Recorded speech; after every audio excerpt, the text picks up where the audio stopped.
Hello, everyone. Welcome to our last trip to Nintendoland for 2022. That's right, we're back. The episode came a little later than we thought. I think it was just a mixture of, life happens. Busy. It was a busy time. Yeah, busy time. And we also, I think we pushed the episode back once or twice in November because we want to have one in November to talk about, of course, Pokemon, which we'll obviously talk about here.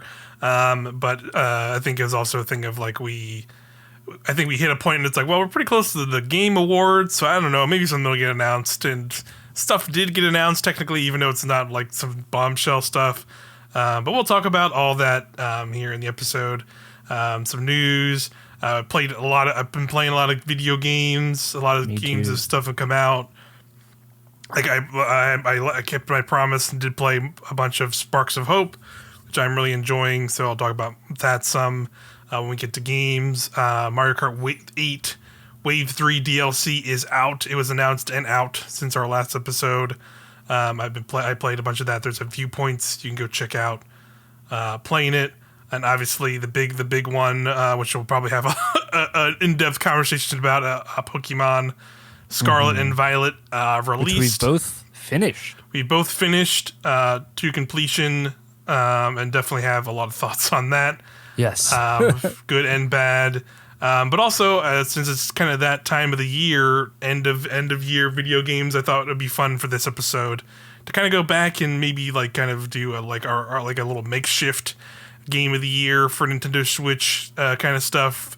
We won't get too crazy with it, but we have a big list of games. I'm gonna fight Mike. Yeah, we're gonna fight right now on the internet, because that's what you do for game of the year. And no, we'll just kind of do it as a way to have a fun discussion about games, and we'll probably still just kind of throw we have a list, but we'll probably break it down to maybe top 5, top 10, and leave it there. I'll say this. Say what you will about the Switch as a piece of hardware. A lot of frustration, obviously, with it recently.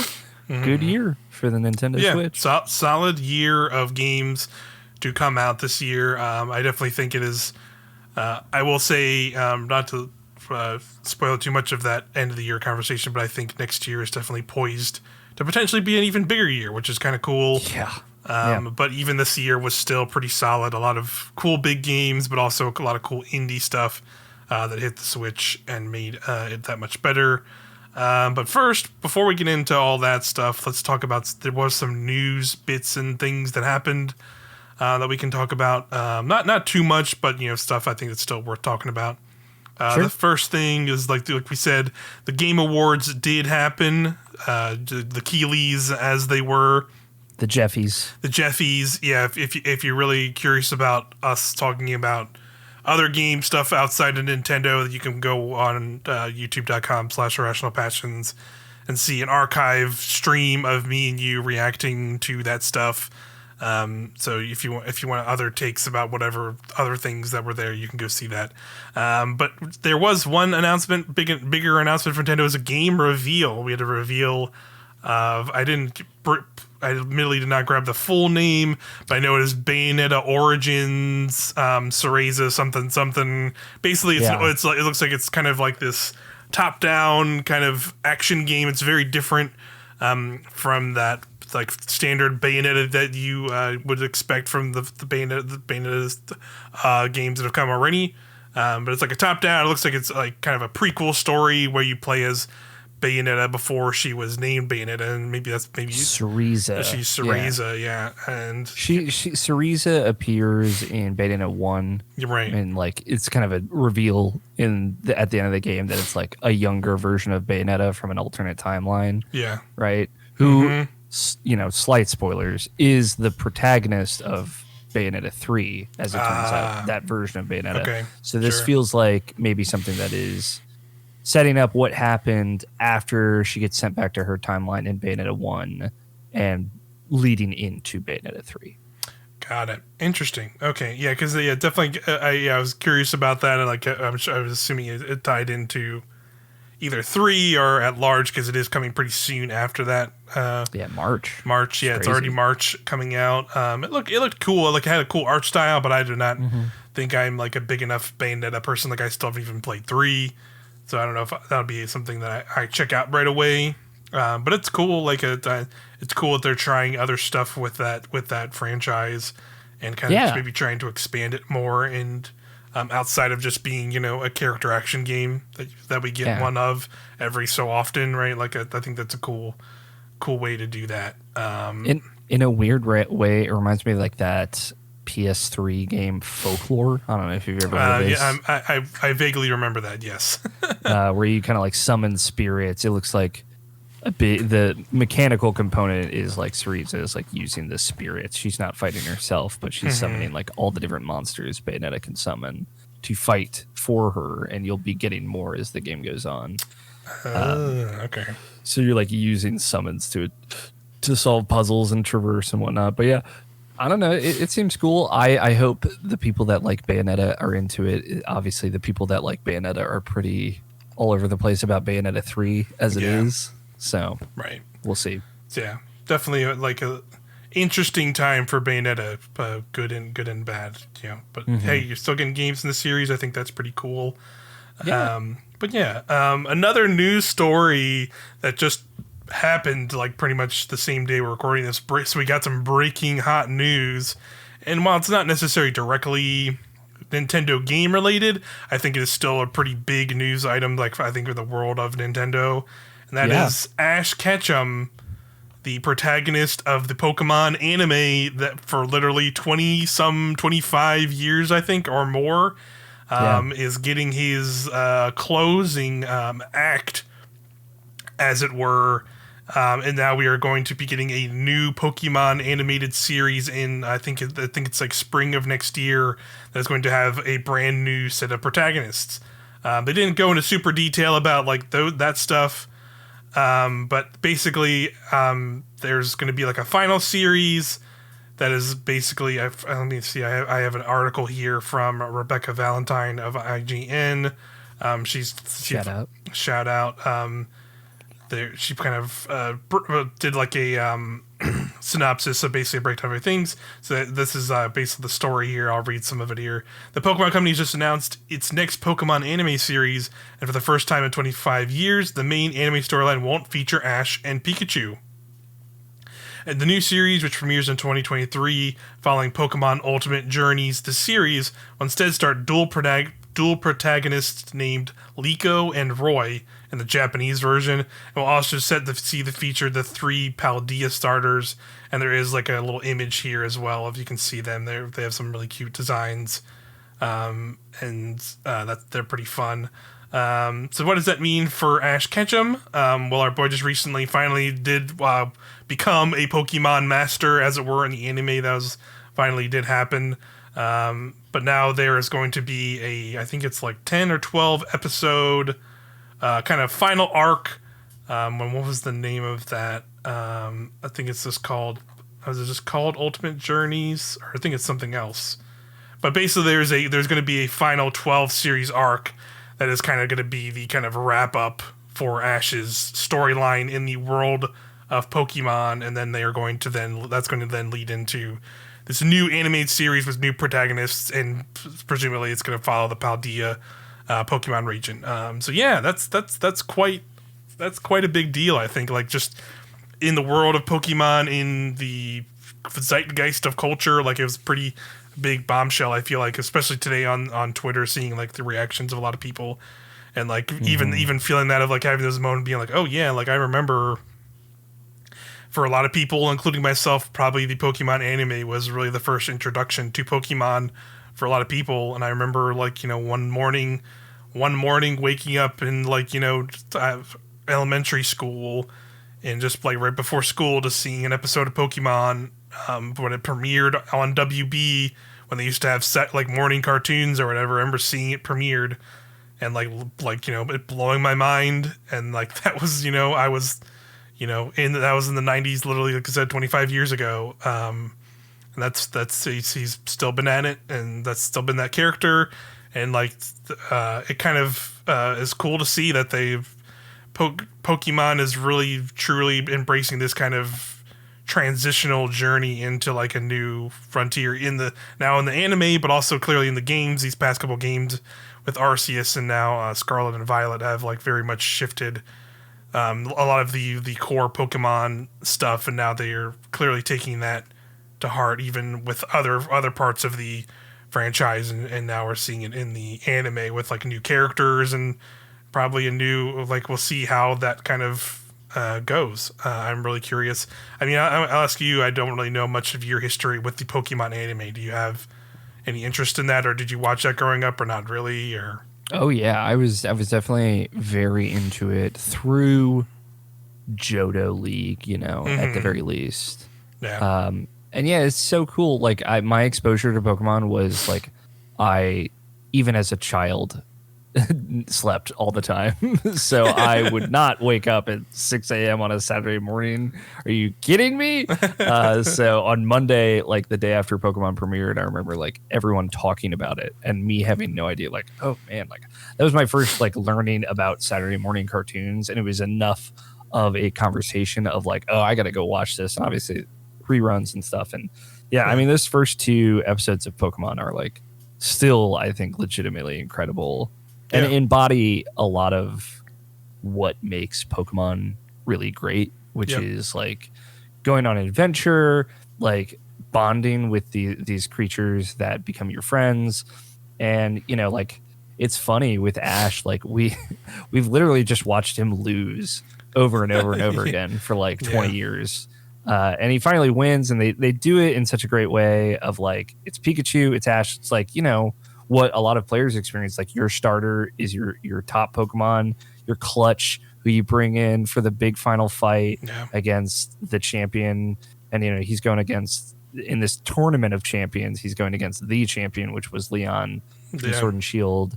Pikachu versus Charizard, this very like crazy matchup, very fun, over the top. They bring in all the OG team, the Bulbasaur, the Squirtle, you get these references back. It's such a good closure to it. And he won. He's now the champion of champions. Like after losing, that he amounts to victory. Yeah. Which is cool. And I think that's like a way more interesting story than like, he won a bunch or like won half and lost half. It's like, no, he like fought tooth and nail with his starter to this point. And he had to win. He now he gets to have his send off and potentially finally turn 11 years old, which is very exciting. Yeah, I know. I'm waiting for I'm waiting for that moment. They're going to come around again. It ends on Ash's 11th birthday. Yeah, or it's going to be like a time jump, and he's going to be like an adult, or like in 5-10 years, of course, when they have to bring him back again in some big cultural thing, and he's going to be like, Ash is an adult now. Yeah, teen Ash or whatever. He suddenly became an adult 25 years later. Somehow, I don't know. Like that'll probably happen, and that'll be cool, right? Like maybe at the end of the Paldea show, like Ash shows up as like one of the final fights in that show. That'd be cool. And like he can become like a legacy character like that. He could show up in the games in a way that he hasn't before because he's kind of now retired. Yeah. And that's for really sure. cool. Yeah, like that definitely would be a cool turnaround, as like, because like that's also been a thing, right? Because he's been like loosely referenced in games, I feel like, but like not like he's not just like shown up. Like I think the only thing I've seen recently was he finally showed up in Pokemon the Masters. It's like the Pokemon mobile game where you like, it's basically like a gacha game, but with like the trainers and the gym leaders of the Pokemon world. I think he was in that recently or something, and they had like a big thing where like I remember seeing the trailer, which was kind of cool because it showed it from like the like feet running up a mountain, and then it pans out and it's red like from the end of Gold and Silver at the top of the mountain with his Pikachu, and then he turns around, and then like Ash jumps out and he has his Pikachu next to him, and it's just like, oh, coming to Pokemon Masters. And I was like, okay, that's kind of cool. Like they've like Pokemon the company in the video game particularly have never really like done that, because like he is a prolific character to that franchise, even though like he's never really been in the games ever. So I feel like that would be a cool turnaround, is to like see him in the games now in some way, shape, or form. Totally. To carry that on. That could be cool. Red is obviously Ash is based on him, and, Right. and you fight Red at the end of Gold and Silver, like you said, with his like level 90 Pikachu and all that. So they've definitely gotten close. But yeah, I really like this. It's cool to have like obviously a very beloved character kind of get a close in anime. It's always a good time. Yeah. Always an emotional time. I'm hoping like they come full circle with like Ho-Oh, which is like obviously like this wild thing that happens in that first episode of Pokemon. Be cool to have some of those things come full circle. Let's finally learn who Ash's dad is. Yeah, something like that. You know, Yeah. crazy. It's Mr. Mime. Spoilers. Oh, God damn it. It's Professor Oak. Yeah. You know, maybe like one final rematch with Gary, meeting up with Brock and Misty again. Like, there's a lot they can do with this final little run. That I have a feeling they will do a lot of that. And then, you know, they got like 12 episodes. It's like a 12 little episode miniseries. I feel like that's going to be like a lot of that, like a lot of fan service and like celebrating all these moments, going back to these moments and letting him going back and seeing all of his Pokemon, like Charizard on that like Charizard reserve that he lives on now, right, and stuff like that. Squirtle, who's leading the Squirtle squad. He can finally rest and have his like Thanos. He's gonna at the end of the series. He's gonna sit on this in this farmland above and just watch all his Pokemon like hanging out. What's he cooking? And he's just hanging out there, and it's just gonna end with him like nodding his head. It would be cool like if Ash is like, all right, I'm gonna go work for Professor Oak and like raise Pokemon and like just take care of them or something. Like like I'm done battling. Yeah, I'm gonna go do something else now. That'd be fun too. Yeah.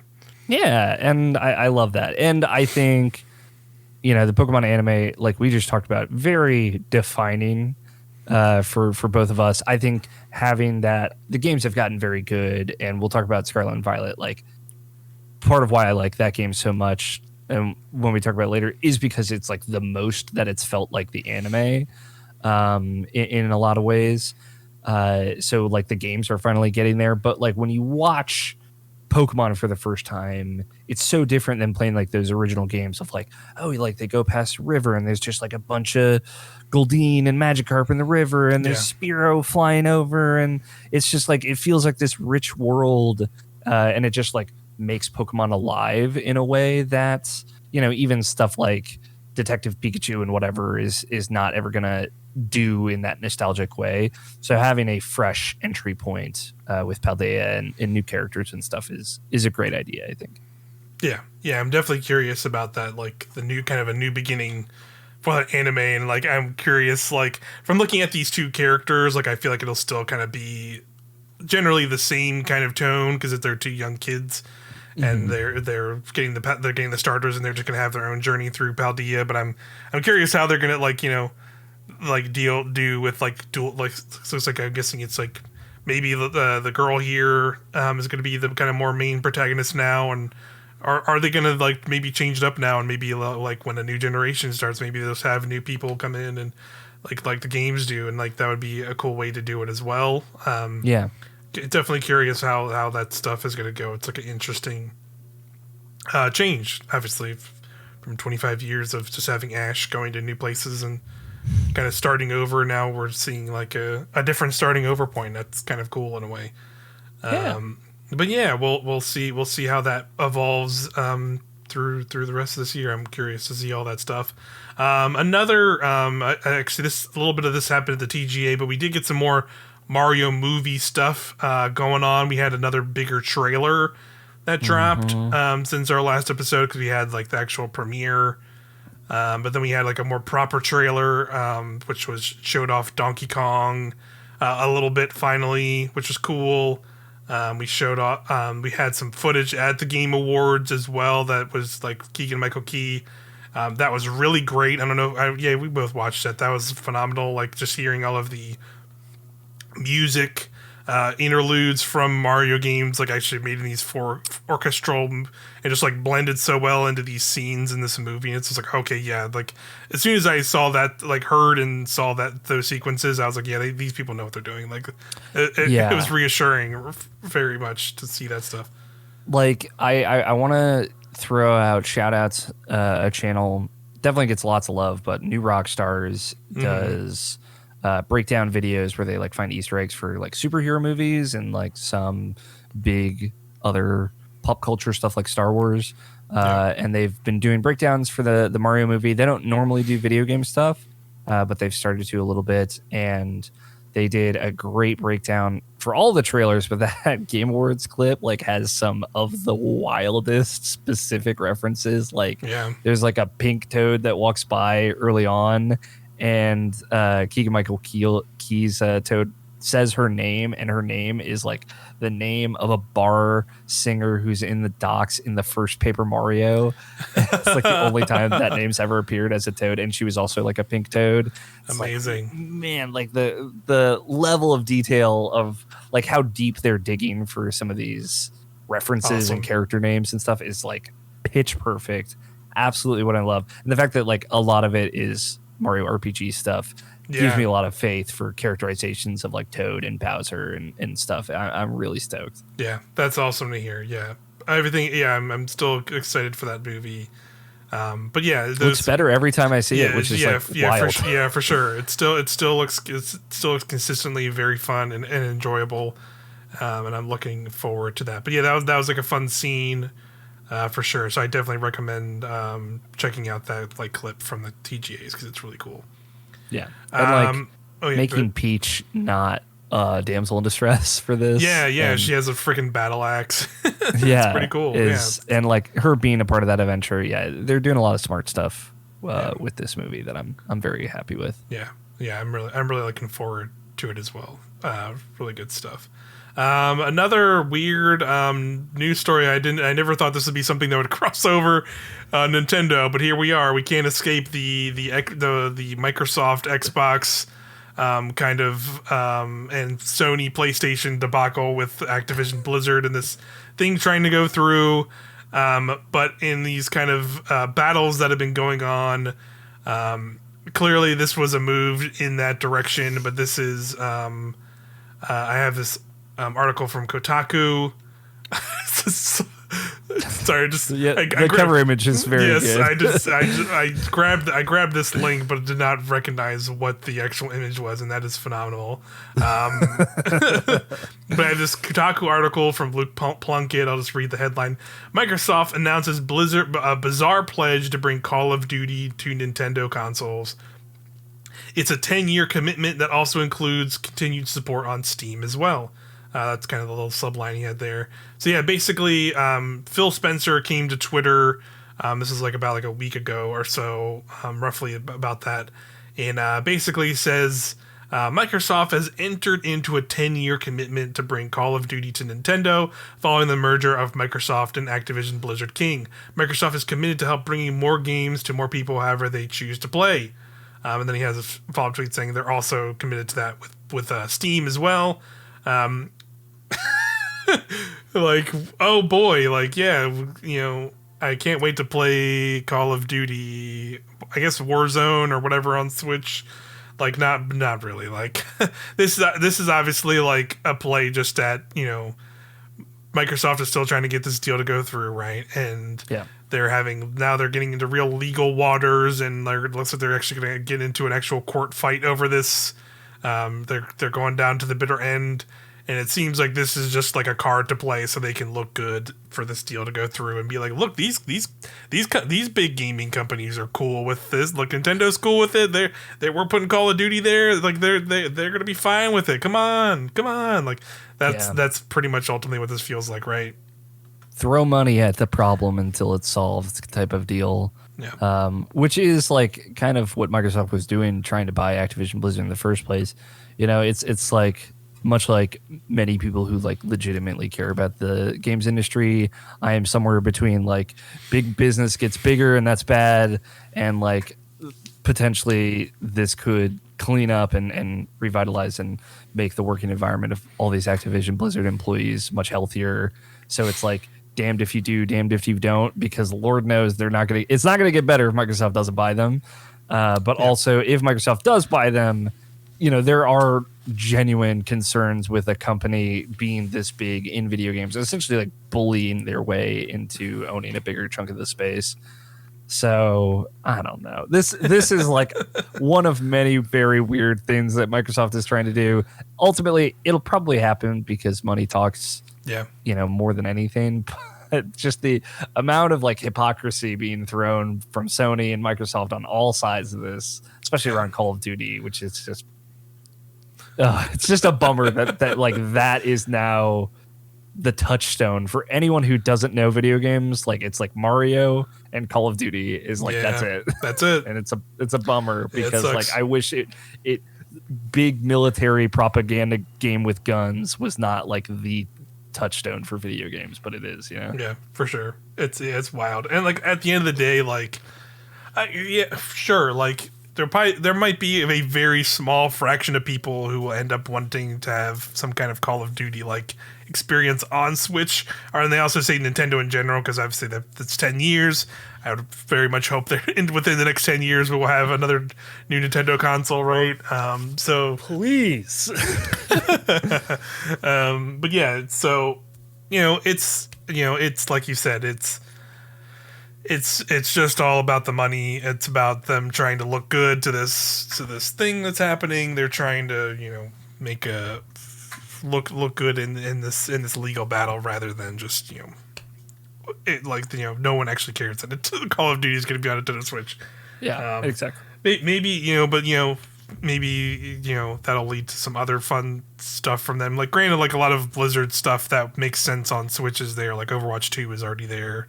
And I'm sure like there might be other smaller games that might come out of Activision Blizzard if they switch off, that might end up coming to Switch. Like that'd be cool to see them expand some of the universes that Blizzard has into just not being the same things they've been for like 10 like decades. But yeah, whatever. Call of Duty. Let's get silly. StarCraft 2 on Switch. Let's get Brood War on Switch. Get some finally Brood War private servers coming to Switch soon, baby. Let's get it. Microsoft announces revitalization project for StarCraft Ghost on Switch. It's coming back. Yeah, get Ghost back on there. God, jeez. Stupid. Yeah, stupid. It's stupid, and Call of Duty will be on Switch at some point in years to come. Whatever. Yeah. Let's move on to our final news topic, and I think we can also use this to just transition into games talk, because again there was some news, but not a lot. It's the end of the year. What we've learned since Pokemon Scarlet and Violet came out. This is also within its first 3 days. Yeah, of Pokemon Scarlet, Pokemon Violet coming out. It is now the fastest selling Nintendo game ever, despite a lot of the clear issues that some of the game has. So in some ways I'm not surprised. In some ways it's also just like wow, like. Not only that, it's the fastest selling console exclusive ever on any console. On anything ever. Yeah. So, like 10 million units in 3 days. And it comes out a week after God of War. PlayStation announces after a week, God of War sells 5.5 million units, like the fastest selling Sony first party title ever. And then Nintendo in 3 days, Pokemon sells 10 million units in 3 days, the fastest selling console exclusive ever. It's like, Jesus Christ. It is, yeah.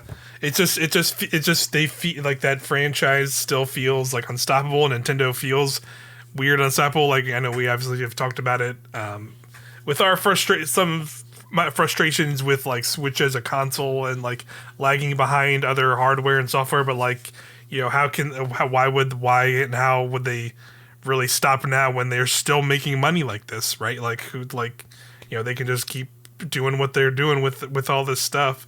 A console that has never gotten a price drop. If anything, ever. It's gotten a price increase with the OLED. With the OLED. And I guess the Switch Lite. The Switch Lite is technically like a lower price Switch, right? Yeah. But it's a different thing. It is a different thing, for sure. But yeah, in light of that, it was just weird to hear that or not necessarily weird to hear that, I guess it's not the right word, but it was just as weird moment to hear that as we literally just went through it, and like the weekend launch of Pokemon Scarlet and Violet, and literally the only discussion about this game is like how terrible it looks, how horribly it runs, literally all the issues, literally like Skyrim, like Mass Effect Andromeda level of like bugs being tweeted online of like, look at this crazy thing, look at this Pokemon bugging out, look at me falling through the world, and like look at these characters' eyes like bulging out of their eyes, and people making memes about like, oh god, good. Like it was literally like that specific of like a bug that could happen. Pokemon like in the midst of a battle, like sinking through the ground or like off cliffs, or all like just anything under the sun was happening with that. So like just seeing that and just being like, man, like I can't believe they're getting away with this moment. Like it absolutely is a moment. Like I can't believe they're getting away with this. And then you just see that, and it's just like, yeah, they absolutely got away with this, dog. Like holy shit. And it's like, we didn't talk about it too much last year when Brilliant Diamond and Shining Pearl came out, and like it sells incredibly well. That's like the ninth best-selling Switch game, are those two games ever. Yeah. And nobody likes those remakes at all. Period. It's like everyone's like, they're trash. They look terrible. They added a bunch of garbage to it. It's not fun. All the changes are lame. Yeah. It just doesn't look good. The Pokemon don't look as good as they do in Sword and Shield, which already had its own slew of problems. Sword and Shield came out 2 years before that, and it had all these technical problems, and yet here we are. Yep, here we are. Scarlet Violet does even better, and so like we can just get into our own experiences with Scarlet and Violet here soon as well. And I also want to say, like, one of the thing, which was a surprising thing to see, because like the question was like, all right, we had all of this come out, like, is Pokemon Company, Nintendo, like literally anybody gonna make some kind of response to this? Because like it felt like it was just a wave of stuff like that's like unavoidable, where I'm seeing like TikToks and YouTube videos and Twitter things where like they have like millions of views on these like glitches and bugs that this game has. So like it's like it got around, like it was no secret, right? Yeah. But it's we got a first patch for the game came out. I think it was like a weekish or so after that came out. In the patch notes of that, like when they released the patch notes, and they like even tweeted this out, and they basically said like we are aware. Yes, like we know this game is a little fucked and kind of borked, and we are going to work on improving it and these things. So like we'll see like where this goes, right? Like I think they put that out with a patch, and like from my experience, it felt like that patch did nothing. Even though I saw people being like, "Oh, the frame rate's a little better," and it's like, no, I think you're missing the thing that I very much noticed, and people pointed out that there is a memory leak issue with the game, where if you play for a period of time, and let's say put the game in sleep mode, and then like come back a day or two later, it will perform worse, and you straight up will have to. If you want the game to run a little bit better, you'll have to like close the game and restart it, and then it'll like kind of go back to running at like it'll go from like running like 20, maybe 25 frames. But like if you leave that memory leak, it'll be like, I don't know, running at like 10, 15 frames and stuttering all the time to the point where it was constantly giving me headaches trying to play that game. Yeah. So we'll see where that goes. But yeah, Pokemon Scarlet and Violet. Let's get into our playing of it, because we said we both completed it. Scarlet and Violet, as we just said, these words were in my head, so now I have to say it, even though we talked about this. Is one of the most embarrassing first-party video game releases I feel like I've seen in 5 years. Like they are absolutely getting away with it, because this is stuff that like I think of like things like Fallout 4 and Fallout 76. Fallout 76. Even. Yes, you're right. That's what I meant. Sorry, excuse me. Fallout 76, like Mass Effect Andromeda to a level. And even like, I guess like Battlefront 2 is not really like a buggy technical mess, but that was just like a big like 2042, the most recent one, was a disaster. was a mess. Like this game feels like it should be kind of like in the same vein, like scrutinized as these games, but it absolutely is. Like this is like the one time I'll give it to folks of like Pokemon is getting away with a little bit because people really love Pokemon. And I will say, even playing it, like I've finished it, I really like this game, even though I'm sitting here like talking about it like as it's like one of these horrible pieces of things, because it's like all of the technical mess really like soured a lot of my experience with it. Just in a way I didn't expect it to, because like not a lot of games that I have played before that have had other technical messes like have really like soured my experience with it. But like this one really did it for me, unfortunately. And also like just like, if it weren't for some of these things that really kind of held back the game for me, like this would be a game I would probably already have put like, over 100+ hours in. I would have been one of the people who want to sit here and collect everything, get everything. Like when I used to be like, something I think I've talked about in previous episodes about being a fan of Pokemon, but like has never really been displayed as like, I used to be like obsessive about these games. I would put like hundreds and hundreds of hours into Pokemon games. I would literally go buy older Pokemon games to go play through them all and capture everything to then bring them forward into current games, so I could sit here and like, all right, I'm going to breed this team. I'm going to make a new team of 6 of Pokemon. I'm going to nickname them all because I like having this fun team and having that kind of fantasy moment of like we said, like having that journey, the adventure. Like this is the game I would want that in so much, but like it's horrible. I have a hard time visually playing it and looking at it for long periods of time, because like I straight up like, because of the hitchiness and the frame rate, like I've never had this experience with a game, but like I don't know what it is this game exactly is technically wise doing to make it so like it's just, I can't play it for longer period of times because I will literally start getting headaches.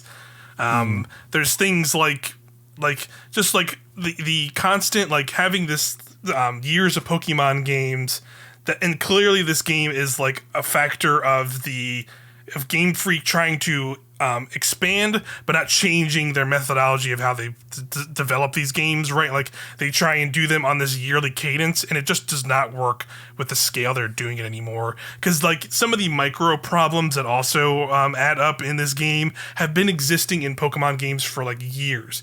Like the things like where like you go back to Sword and Shield or even Legends Arceus, and you have like a full set of customization for your characters, different clothes, different hats, different like costumes and outfits you can put on. You literally have 4 fucking outfits in this game, and that is it. You can put biker helmets on. Like that fucking sucks. Like that's not what I want to customize my character to look like. Previous games on the Switch like all have like way more customization options than this game does, and I don't understand why that is. Like it's insane to me that goes that. But that just goes to show like that stuff like that like were existent in like previous games where like you had Heart Gold and Soul Silver, which like added a bunch of really cool quality of life features in terms of like, on the bottom screen, you had access to all of these cool little things where like, I can just like kind of hit this button and it instantly makes my character always auto run, and it's just right on the touch screen. Or I can, I had this little phone icon where I can go and rematch trainers all across both regions of Johto and Kanto. I had Pokemon that like followed me anywhere you go, and you could just put them in your team. They'd follow and wander around with you, which is really cool. But then you jump to Black and White, and all of that is gone in Black and White. Like that stuff has existed and permeated, like where it's like they introduced really cool little neat features in one game that feel like they should be core parts of like a bigger game, and they keep expanding, right? Like it should be like an expansion as they go to each game. Like this is a new feature we add in this, and then they should go on, because that's what video game sequels and franchises do, of course. But Pokemon has always kind of like skirted that with their weird design choices, because they try and keep this yearly cadence each game kind of loses little bits and pieces. And then they will hopefully show up again in like 3 games from now, because they've already started working way ahead of time on this crazy machine they've still been on. And like this game just has so many of that, where it's just like you can look at Legends Arceus, which I had issues with earlier this year, but like there's so many things that were in Legends Arceus that just made sense for like exploring an open world Pokemon game and like having more interactions with the world of Pokemon that this game just like is completely missing. Like you know the catching stuff doesn't bother me, but just like you know having like to be able to like freely like pull your team out at any time and just like hang out with them and like interact with them all there with you together, you like can't really do in this game unless you do like the little camping like thing with like throughout your plate or whatever. You know, Pokemon that are like feel more like a threat and interesting to like interact with in the world.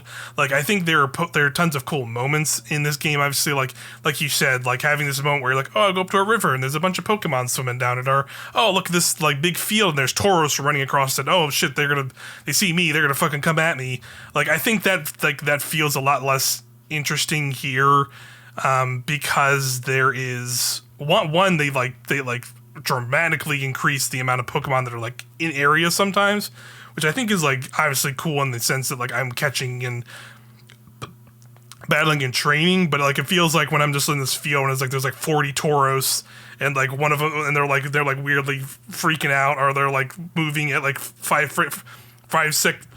less frames than another one because they're like just perfectly angled away from you in a way that you're far enough that like I definitely just lost a lot of that stuff.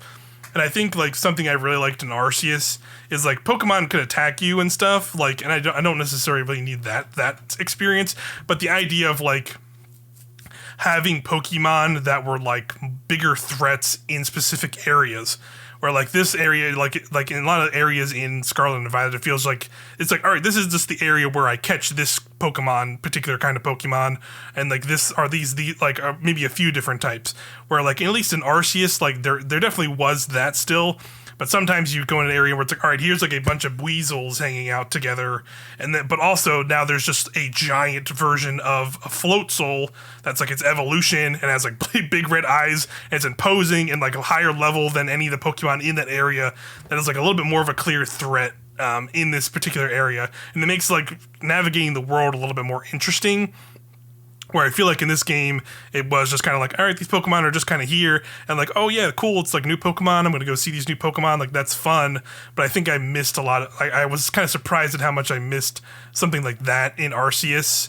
And seeing kind of like having more like threatening and like bigger Pokemon like interacting with you in specific points in the world, where this game kind of just doesn't really have a lot of that. I think just like, you know, it's an extremely ambitious game that like I give them a respect for trying in the amount they like try to do in this first kind of go at like doing a proper open world, having it be a little bit more free to like go to these different parts. I just think like, you know, they were absolutely kind of curtailed by like trying to do too much in the time frame they had, and being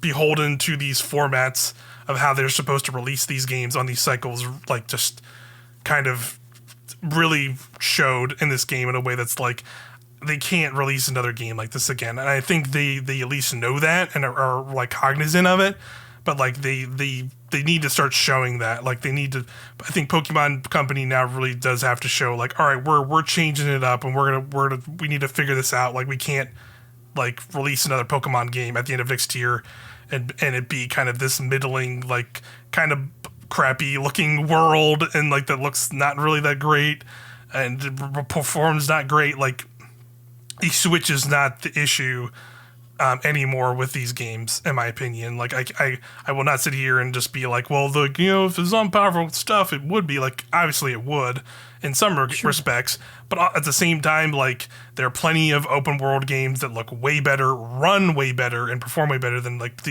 Scarlet and Violet do, even Legends Arceus do than earlier this year, and like they can't keep doing this anymore. Can't keep getting away. They can't keep getting away with it, and you know, I really did have a good time with this game. I really enjoyed us playing together. Like I was really impressed with like how seamlessly all that co-op worked.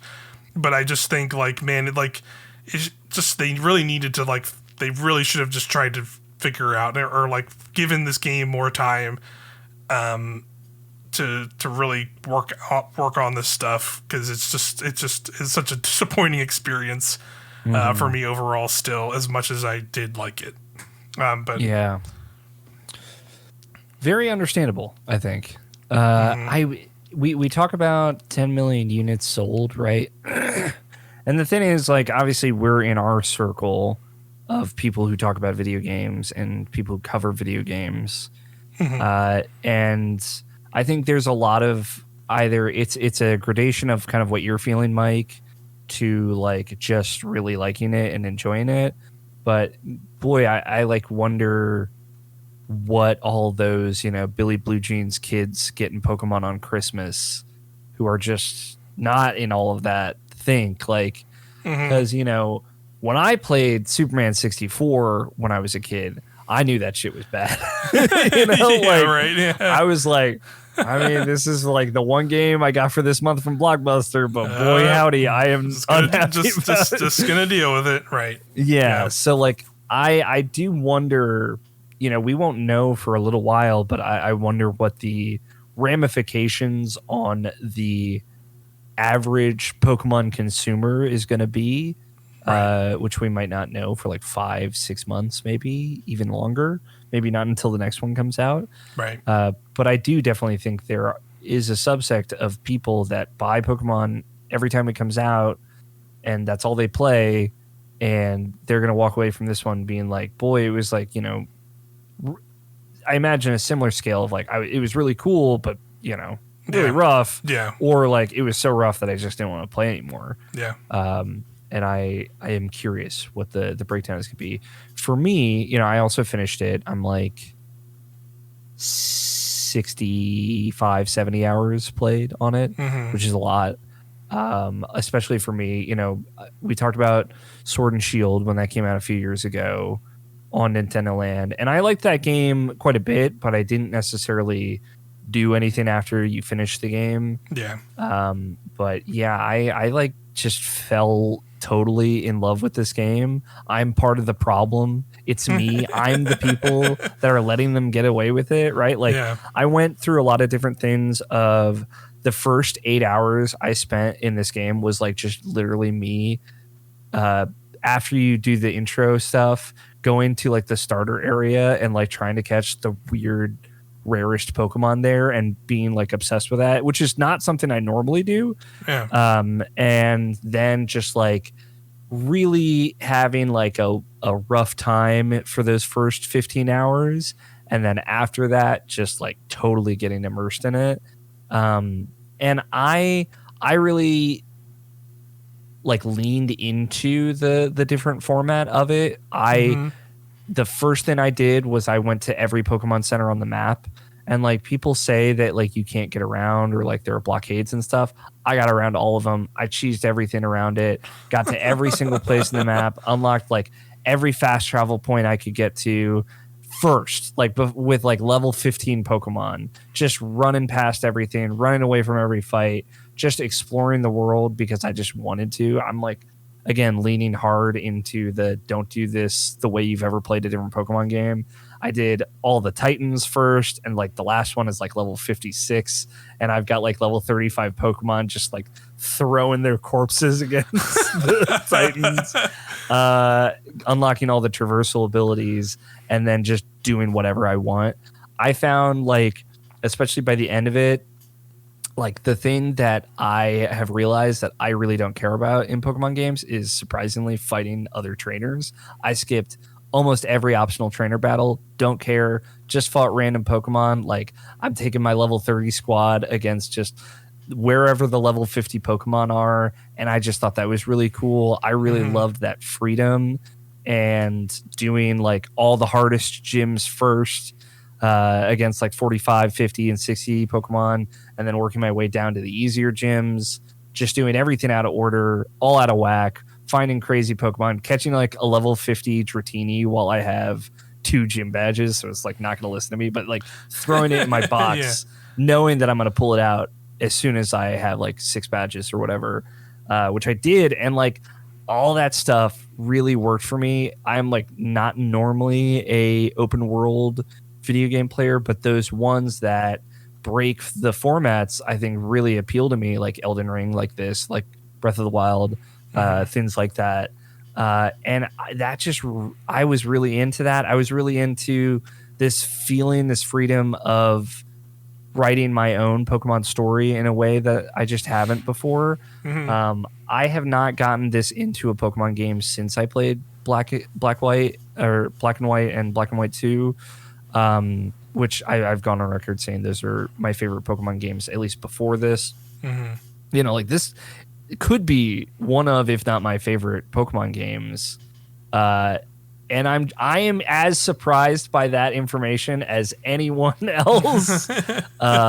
And you know, I don't know, like obviously the technical stuff, like I've never been more grateful that I don't have to review a game, right? Yeah. Like there's the idea of sitting down and writing a review of this game sounds truly like the most difficult thing in the world, because I had a wonderful experience. I played co-op with you and Quinn, and you know, obviously plan on playing more, and Scott, and it's so fun. It is like perfect Pokemon co-op.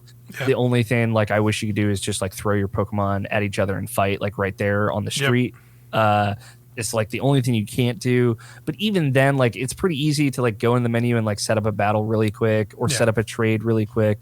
Like our friend Jake, who is like a shiny hunter and does all the Pokedex, like I'm like trading Pokemon with him at 2:00 in the morning to get all the Violet exclusives, stuff that I just never do. And I'm like actually trying to finish the Pokedex. I'm at 324 of 400, which I've never done ever. Even in Black and White, I like couldn't give a shit. I have like my 8 Pokemon and I don't care about any of the other ones. The only one that I've done that before is Let's Go Pikachu, which is kind of, you know, cheesing it, because that's just like, you know, it's like Pokemon Go. You're just like throwing just Pokemon and catching them. And I've like really loved it. Like there were times where like, because around the midpoint of my game, I was just started catching Pokemon that I thought looked cool.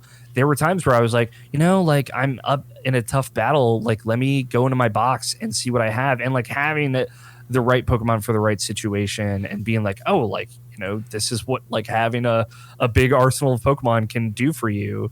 And it led me to like, I think the most interesting team I've had in a Pokemon game by the end of it. Like I was telling you and Quinn during one of our streams, like no fire type, no water type on my team, period.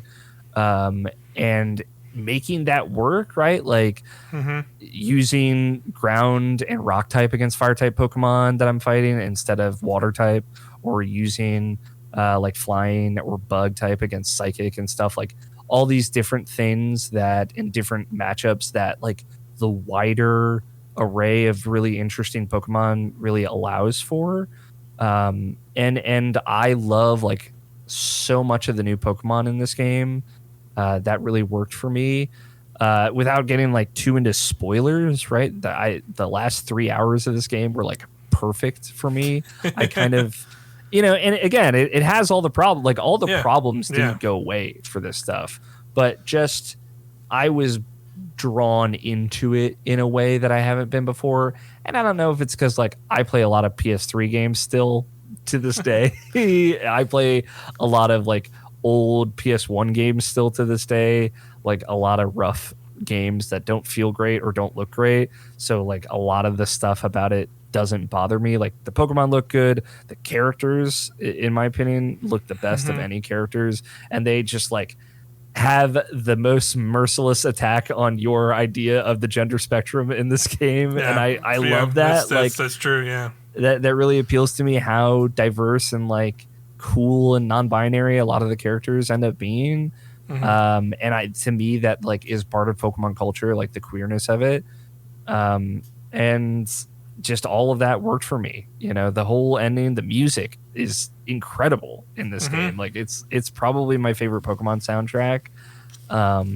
And the gimmick Pokemon that you kind of get introduced to at the end, again, without spoiling anything, I didn't know about any of that going into this, and I know you had some stuff spoiled, and there were a lot of spoilers out there, But when that like hit me and I figured out what was going on, I was blindsided and like so absolutely excited.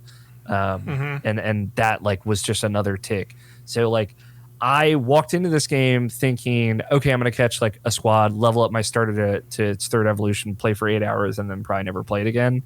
And then I'm now every night, like I'm going to catch 5 new Pokemon that I have. And I have been for like the last 2 weeks now that I've played so much and I'm playing other stuff.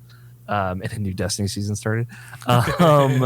And that has just been like a perfect send off to the game. Like I did everything. I fought everyone. I did like the post game tournament.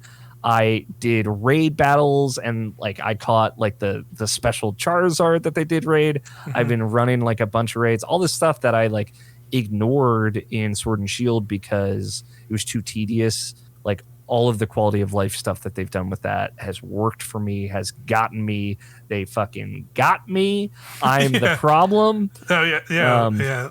A lot of that is exciting to hear, just because like this is stuff I've loved about this franchise for years and years and years, and to hear you like being like obviously yes, getting around some of the other things that this game allowed, and yeah, like there's tons of stuff that is legitimately great, like you said, like being able to just like freely do stuff or be like, you know what, I don't want to just I'm not just like beholden to have to go to this gym and beat the gym to then go be able to explore more of the world. I can just go do that, and like you can like you said, yeah, like I totally did some of that too, of just like, all right, I went. Once you kind of finish that initial city, I just kind of walked in a direction, just kind of kept going, and definitely got into an area I shouldn't have gone into. But like that's cool. And like a lot of that stuff, it does stuff well, and I just wish like some of the issues just. If legitimately like some of that stuff does like legitimately get ironed out, like even if it ran like, because that's like another frustrating thing is like Legends Arceus doesn't like really like it's not like doesn't chug like this. Yes, yeah. It's not I would not say it's like dramatically better, but like it runs way better and performs way better in this game, and even it's if consistent. And it's consistent. Like even if they got this game into that state, like I would probably be 100% willing to like get back into this game and go continue this on, and like there's potential for that because it's like I would assume, like this is all assuming that like Sword and Shield, the last big generation of Pokemon, had DLC, post-launch DLC that kind of kept it going for a little longer. Like, and I'm assuming that's what they're going to do for this game. Like we already know, like they're going to do like a big update in the spring that's going to bring like the Pokemon Home thing, which is like the thing you can like put all your Pokemon into from across the different games and bring them over. And like I remember they already showed like the original like ancient older Pokemon from Legends Arceus will be like transferable into this game, and they showed like the different forms of like Scyther and like the what's I forget what it's like Axor or Klaxor or whatever is like an evolution of Scyther from Legends Arceus. Yeah, and there's like different evolutions for all the starters in that game as well, right? Yeah, like they have starters from previous games. It's like Rowlet from Sun and Moon, Cyndaquil from Gold and Silver, and then Oshawott. Right? Oshawott. Yeah, so they have like their final evolutions are like different versions of those Pokemon, is what it is. And those are all cool little versions of. They are kind of cool versions of those. So like I feel like if they're at least going to be doing that, I'm hoping that like that'll come, like there will be some patches in between that, or maybe with that they will kind of maybe. They're definitely going to patch this game. Like this is the first time Nintendo's ever come out and been like, we're sorry about the performance of this game, right? And obviously like Nintendo has zero to do with the development of this game, right? They just have their partnership with the Pokemon Company where it's like the Pokemon games come out on our platform, that's it. Whatever that deal is that's been in place since Pokemon started, however what percentage Nintendo owns of the Pokemon Company that clearly makes them just billions of dollars annually, I don't know the money details, but like they've got this on lock. Nintendo doesn't get to necessarily tell them what to do because in a way Pokemon is bigger than Nintendo by a lot, but Nintendo does have a reputation and they've never put out a product that looks like this. This a first party title. heralding it as the best-selling first-party Nintendo title, right, and the best first-party selling game ever, or at least fastest, like that does come down on Nintendo eventually. Yep. And people will look at Nintendo differently. You know, I know you can make a lot of jokes about Nintendo's seal of quality and the Wii U era, and just there's plenty to mine there. But like nothing has been this under the bar, especially when, you know, Mario Galaxy or Odyssey comes out, running 60 FPS perfect, you know, and Breath of the Wild, you know, with its issues. Nowhere near as bad as this game looks or runs or technical bugs and things like that. Nowhere. A game like Xenoblade Chronicles 3 comes out this year, and obviously like Nintendo leans on Monolith Soft for all of their open bigger titles. Like they're helping with Breath of the Wild or Tears of the Kingdom. They help with Breath of the Wild. They did Xenoblade 2 and 3. Yeah. Like they're very good at optimization, and Nintendo knows to use them as a resource. Yeah. Like I'm sure they were like, hey, Game Freak, you can, you know, they can help you out, or maybe they're spread too thin right now, but like it just didn't happen, and it is not a good look, you know? Yeah. And that's also something worth bringing up too, is like you said, there actually was, like, people looked up some of the credits of the people that are on this, and there was somebody who like, I guess, like, was like an assist, like some kind of, I don't remember the specific title, like consultant specific title that is from Monolith Soft that like came in to help with this game, and like clearly like that had no effect. So like I think it's some of it is like, yes, like some of it is, I think, again goes back to the however Game Freak, Pokemon Company, and Nintendo, whoever is involved with the cycle of the development with these games, like clearly like it's not working anymore and they need to change it. Like it's just straight up, if you know, and I hope this, like, yes, that's ultimately what I'm hoping this does, is like I'm really hoping this is like making either maybe people at Nintendo going like, hey, what's going on, man? Like you said, they Pokemon Company is bigger than them, but at the end of the day, like, you know, they've had this partnership for so long. Like, I feel like Nintendo at least has some sway to be like, what's going on here? Like, how did this? What happened here? Like, we can't have you putting a game like this out on our platform like this again. And they care, you know, like Nintendo cares about a polished product. Like, I can guarantee you, like, Tears of the Kingdom has taken so long because they want that game to look and run well, right? Like.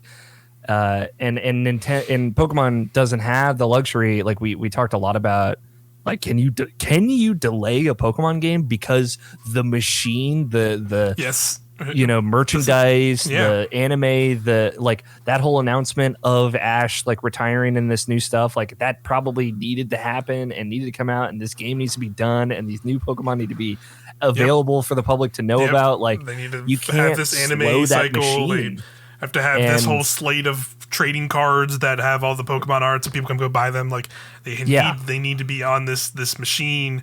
Even like, you know, I definitely saw some pushback about that, but it's like, it's true. Like, you know, like they can't just, like, they as a business and a company are not going to just, like, they are going to, they know it's going to make money regardless in some way, shape, or form. So they probably in some way knew the state of this game, and they just had to put it out. And it really sucks. And they at this point they need to change it and figure it out. This is like, they can't do this again. This has happened to other video games. Like, obviously we talked about Bethesda and stuff. Like, I think Assassin's Creed, which was annual for so long, and then as AC Unity comes out and it's like a mess. Yep. And especially at launch, and then it's like, all right, we have to take a couple years off. Yeah. Right. Like, I just think that big franchises are doing that, right?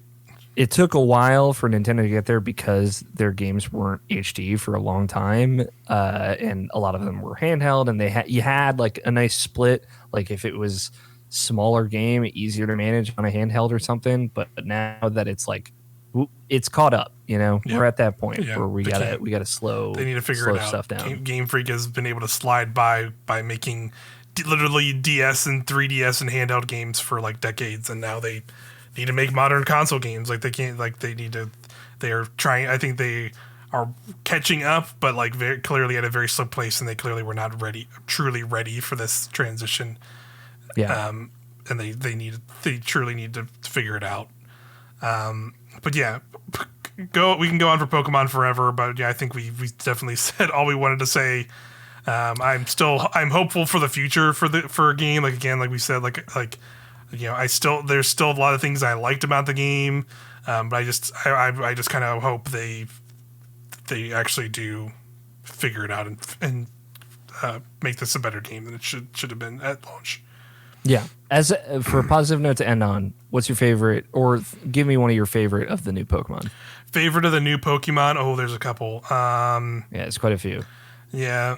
Let's see. I'm trying to think. I really like the Dung Beetle Pokemon. Yes, I like its evolution a lot. Yeah, its evolution's really fun. There's a Tumbleweed Pokemon that's also really, I like. They're both just dumb, fun ones. I remember just those were like a couple of the ones that weren't spoiled for me. So just like walking around and just seeing a Tumbleweed go by, and I'm just like, okay, of course that's got to be a Pokemon. That's amazing. Yeah, a ghost grass. Yeah, it's a ghost cool grass. Combo. Very fun. I will say, like, this is like of the first generation in a while where I think all 3 starter evolutions I actually really like. Where sometimes like there's definitely been ones in the past where it's like, okay, one of them's really cool, maybe the other 2 are, or maybe 1 or 2 of them are really neat, and one's just like a big stinker. There's definitely been that here and there. But I would say, like, probably for me personally, like, I probably have not liked a set of final evolution starters since Gen 4, like Gen 4 Diamond and Pearl starters. All 3 of them I really liked, and I would say like these ones are like pretty much I'm there with it. So I like all 3 of them a lot. Yeah, I also like them, and I love the subtypes. Like, this is probably my favorite set of starters in any Pokemon game, to be honest. Like, the way each 3rd evolution is a subtype that like reverses the chain of weaknesses is like cool. So cool. I want them to do that forever now. I just think that's super rad. I'll throw one out because it's the one that I got last night, which is Annihilate. Which is Primeape's new evolution, which is a ghost fighting type. Yeah, he gets so angry. Have you read the Pokedex for him? It's pretty angry. Wild. He died. Yeah, he died and became a monster ghost. A ghost. Ghost of Rage. Which, like, really a lot of great, cool, unique evolutions of like how you get to them in this game too. And that's one where it's like use this move 20 times to evolve them into Annihilate. I think that's super awesome. And there's more stuff like that, and that's like some of my favorite stuff. Like the Dung Beetle evolution is like a really cool one too. Yeah.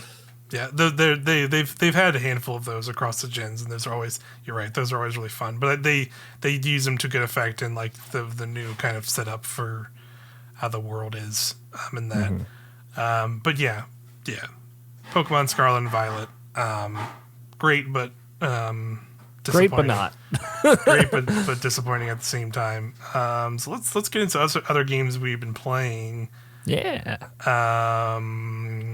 to start here? I'll do a quick one, just a quick update on Overwatch 2, because I've still been playing a little bit of Overwatch 2, not as much as when it first dropped, but the new season started relatively recently, and I did jump in, played a little bit of that, played a little bit of the new hero Ramatra. He's pretty cool. I don't know how much you've really checked out Overwatch. I've been following it, but I haven't played it at all yet. Right.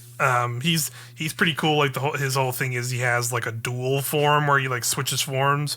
So basically he has like his standard form, which is kind of like, I guess like I think they call it just monk form, because he kind of looks like a monk. He has like a big staff.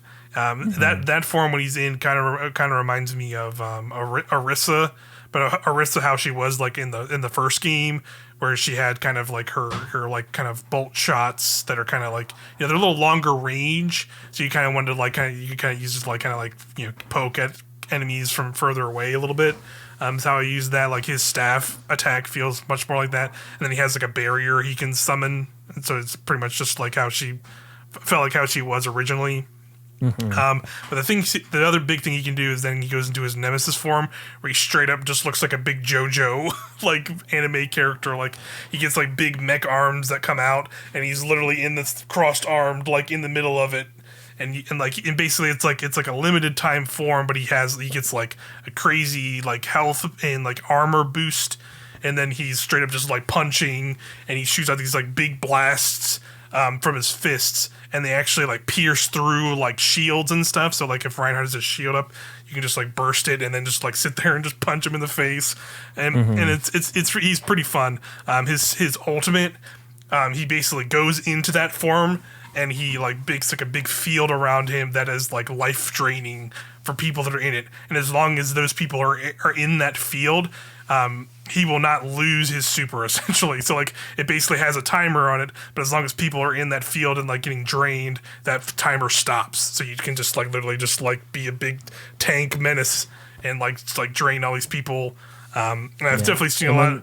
When they're tethered, they do 50% less damage too, which is very powerful. Yeah. That also, and I've definitely already had dumb moments where there's two of them. They're literally just like staring at each other when their supers are blocked. Yeah, are they just sitting there blocked because they're just like tanking all the damage and they're just like sitting there staring menacing at each other while the other team is just like frantically trying to do stuff. The other move I forgot is he has like a gravity, like a pull down gravity field. Which is like, it's a cool, but I honestly is not works as well as I hoped it would.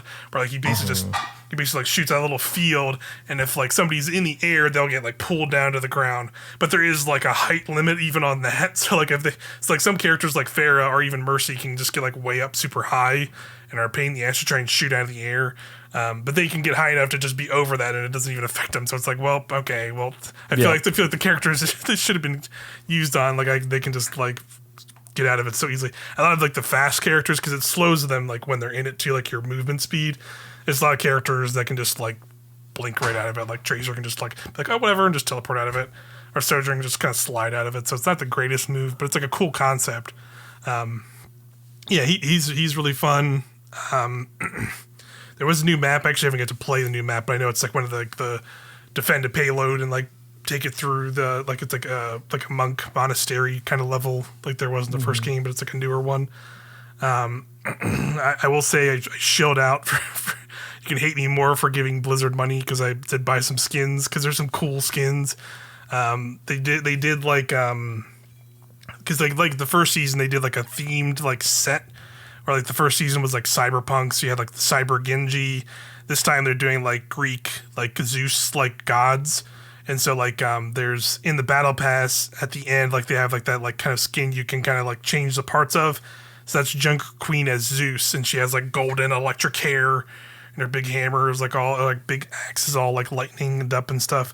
But they did a bunch of other like skins like that where there is a Poseidon Ramatra, and I had to get that right away because he looks cool as hell. That is cool. Because he just straight up just has a big trident as like a staff. And he, like, his nemesis, when he goes into that big nemesis form, he gets, like, big kraken, like, octopus tentacles coming out of him and out of his arms, which look really cool. There's a bunch of other fun ones, too. Like, they made, like, Hermes, like, Lucio, so he has, like, all, like, the, like, wings and, like Greek kind of aspects on him. Widowmaker's, like, Medusa, she has, like, big snake hair coils for her hair. It's really cool. So yeah, a lot of really cool skins. I definitely shouldn't have spent money on, but a couple of them I did because they were cool. It's all right. Yeah. The game's still like I will say like I talked about last episode. I still am enjoying it, but it also still has the same problems of like it can kind of suck sometimes just being a solo player and not really being able to want to or be able to coordinate with the team I'm currently playing with. Yeah. And it also sucks to be in a team of people that are like casually playing, and then you go up against another 5-stack that are just like annihilating. Yes, they're just creaming you. It's like, well, this is unfortunate, but it's fine. I'm still hoping that we see the PvE stuff sooner rather than later. Agreed. But what else? What have you been playing? To throw it out there real quick, Harvestella. I haven't played it too much since we did the Viewpoints, which is not out at the time of recording this, but by the time people are watching this or listening to this, it will be out. Which is mostly chapter 2 of Harvestella, just like kind of showing off where that game goes after it opens up a bit, and you can kind of access the other areas and whatnot. Haven't played too much since, but I'm in summer. So like the second season, I've experienced the quietus. The quietus. I have many anime friends, and am making more anime friends by the day. I've saved 2 great fairies that aren't actually that great, as it turns out. Spoilers. Oh no. Spoilers, yeah. And I've done a bunch of, BS side quests, having a good time. I think that viewpoints we did shows off a good amount of what the loop in that game is. Cool. Nice. But an actual game that I've put some significant time to, Fortnite.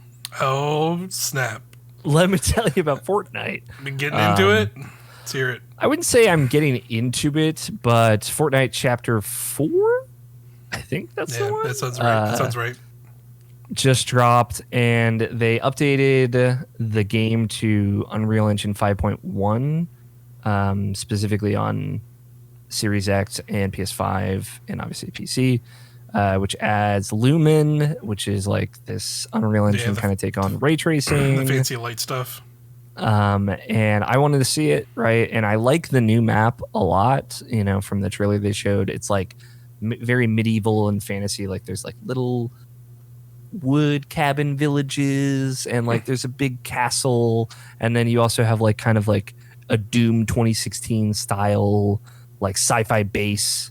That is like comparable to the castle but sci-fi, and there's a bunch of new skins. I don't necessarily see myself spend a lot of money on Fortnite at any point. I will say we talked about it previously of how like old skins you can't get in Fortnite.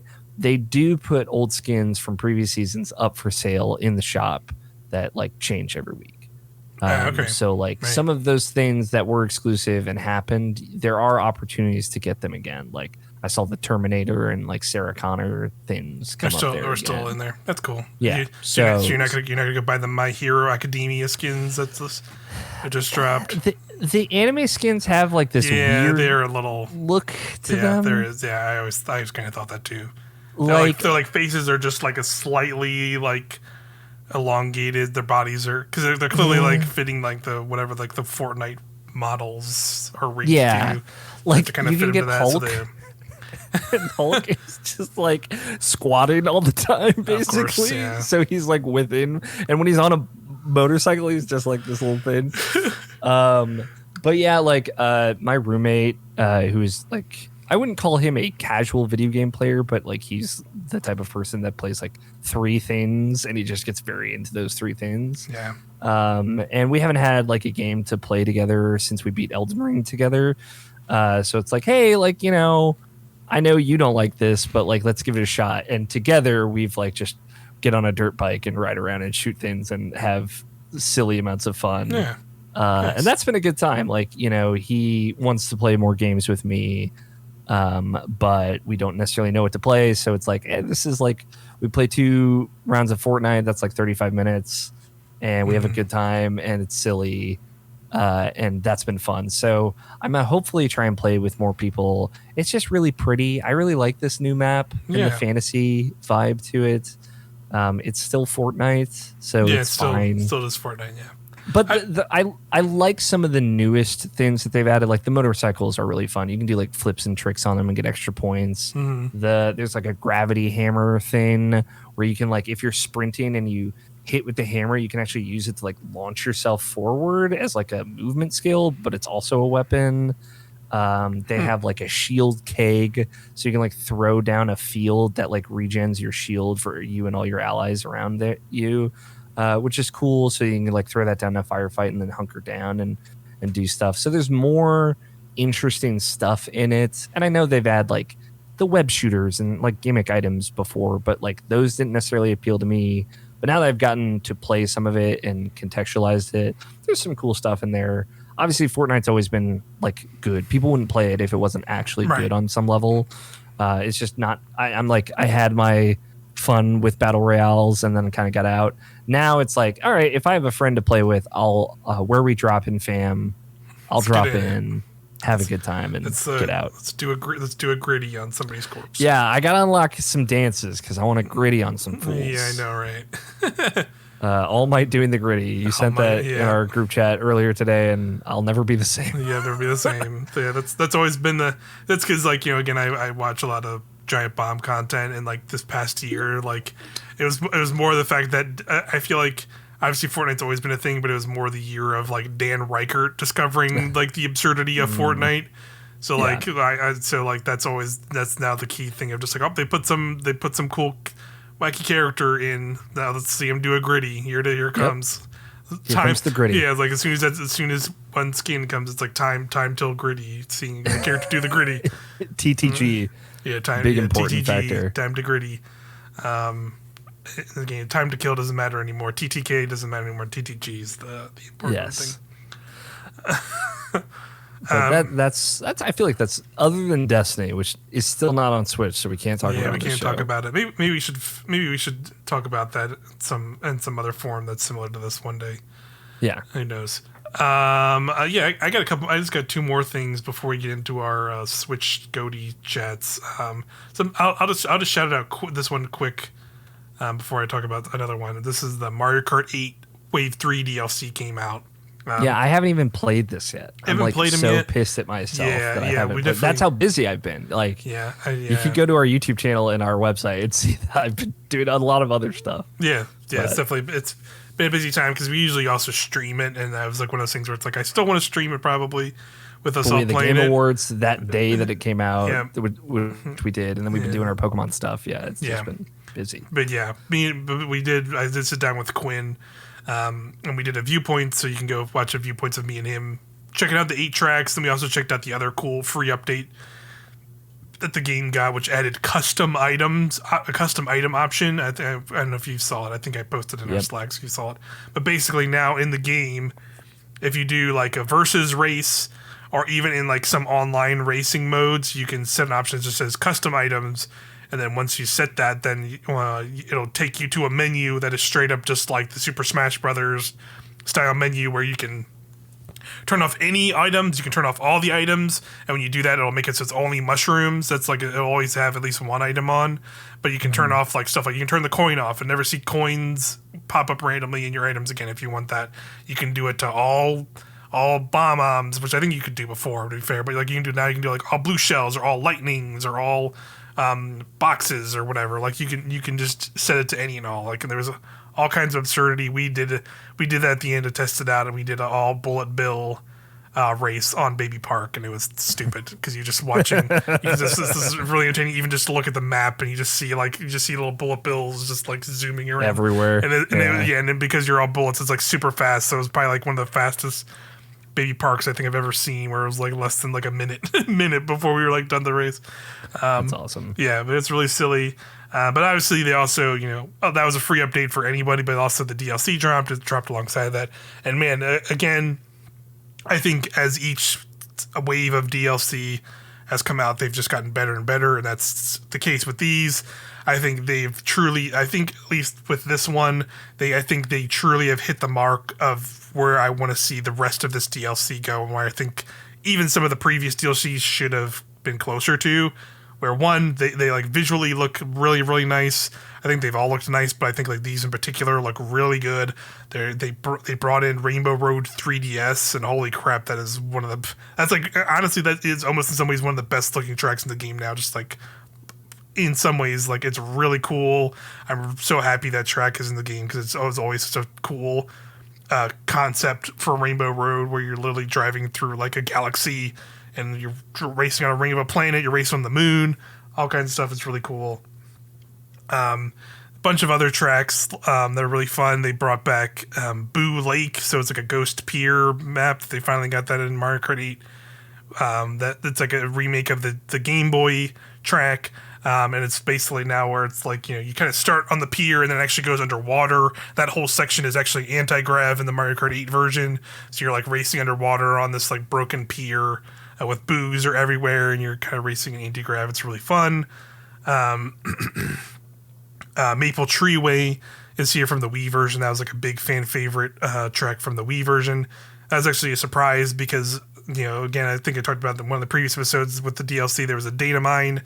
And this track was originally not planned for this, like according to that data mine.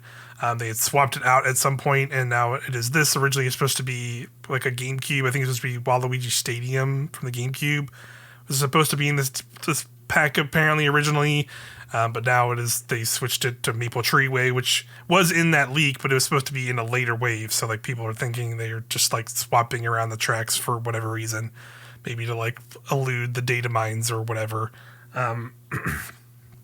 But yeah, that's like, again, when I say like they kind of hit the parts, because now literally 4 out of the 8 tracks have anti-grav included in them, compared to none. Like literally there was just the single brand new track. And it was also a thing where like a lot of them are like returning tracks from previous games that they incorporated that stuff into. So like, like I said, like Rainbow Road, 3DS Rainbow Road that came back. There's a section where you drive like on the moon, and that is anti-grav. Like it's perfect. It's like perfectly made. Like they did the exact thing they should have done with that. And I was so happy to see that. Like I said, Boo Pier has anti-grav where you go underwater. Rock Mountain from the 3DS is a really cool track. From that one, and there's like this whole section at the end of the track where you like go up like the side of a mountain. That's all anti-grav, and they even put like the little like spinners that are from like 8 with where you like hit them and you get a boost and spin. And then there's a new original tour, or not, it's like original from Tour, which was the Christmas track, Merry Mountain. There's like a whole section of that where you kind of like do a big U up the side of a mountain, and that is all in anti-grav now in 8. Another cool, surprising bit that was also included, which is I think exciting for the Futures DLC 2, is they not only added more anti-grav, they also introduced half pipes that were originally from Mario Kart Wii into tracks that had them originally in 8, and also the one I just mentioned, Mario Kart Merry Mountain. So that way, it's literally like when you drive up the side of this like snowy mountain and like go into anti-grav, like the apex of the mountain, now just like the big ramp of it is all like a half pipe, and you can fly off it and do a trick and then come back down and get a boost. The same with Maple Tree Way. There's like a section in that where you come out of this section where you're like on top of a tree and you're like dodging wigglers. You go across this like big wooden like wooden part that has a bunch of boost dashes. And then you hit like an another half pipe at the end of that. And that was like a big thing in that original track, and was a big thing in the in the original Mario Kart Wii. That was not really existed in Mario Kart 8 that they brought in with this DLC, which I thought was kind of cool to see, because I was not really sure if they were going to do any of that. But yeah, a really solid set of tracks. Like again, like they've considerably gotten better and better. Now this is like I think like this is like the bar they've set with these. I think they've set the bar with these 8 specifically. So I hope they can at least keep this for the last set of tracks for the next year. Like, if they can do that, like this will be. This DLC will be like probably like one of the best DLCs they've like done, even compared to stuff like the Smash Brothers DLC, in my opinion. They've just been considerably getting better and better with these tracks, and I really am happy they are doing this in some shape or form. The best part about this DLC pack too is that there are 24 more tracks still. Yes, there's still a whole full year of tracks, and it's exciting too, because like we're now hitting this point where like a lot of the tracks we're going to see are going to be like new tracks, like not just in terms of like we've gone through like with these 3 waves of DLC, we've gotten 3 original tracks, 1 each wave, and like the ice cream track was leaked through some of the early DLC, so we knew that was coming. And then obviously Merry Mountain has already been in tour for like a year or so. Like it was introduced in like a Christmas tour like a couple years ago. But those are the only 3 original tour tracks that there have been so far, besides like the obviously like the city ones. So like any other original tracks from here on are like brand new tracks that are probably being made with the DLC in mind, which is really exciting. We were also getting closer to a point where like we have seen all of the city tracks that are been in tour already that are not like new yet. Like we only have a couple left. Like I think there's like only like 4 left, like 3 or 4 left that have not that are original to tour that have not come to 8 yet. There will more likely be throughout the rest of this DLC. So that means there'll at least be like another like 4 city tracks, 3 or 4 city tracks as well we haven't seen at all yet, which will be the next year's. That's cool. There'll be like more new stuff with the next coming waves. So I'm really looking forward to another year of DLC for that, for Me sure. too. But yeah, I the last game I have, like I said, I kept my promise from the episode that I would play some Mario plus Rabbids Sparks of Hope after literally spending $90 on like the premium version because I wanted to play the DLC at some point as well. I actually sat down and played it, and yeah, I'm really liking it. I've probably put like maybe like 8-10 hours into it now. Nice, nice. Like it might sound weird to like compare it immediately to this, but I think it's also just a little bit of a recency bias. Like this to me is another case of like when a game gets to do a sequel and they just nail it. Nail what they do, like God of War Ragnarok did earlier in November. Like I feel like this game just kind of got swept under a little bit just because there were so many games, but like this game to me really is nailing all of that stuff in that regard of like they looked at what worked in the first game and like some of the fun like tactical kind of combat stuff that you could do and like, you know, the kind of wackiness of like getting the Mario world in a slightly different lens compared to like, you know, the traditional Mario world you're used to. But they also expanded a lot of that stuff and also like took a lot of the things that like some of the core issues that people had with that first game to heart. Like particularly like it's not necessarily like a very linear game anymore in the sense that like now compared to like, you know, the previous game when you would go to a world, it was straight up just like a like singular track that you would go down and it'd be like, all right, it's a track, you gotta go down this path, and there'll be a few side paths, and then you would just immediately go into a battle.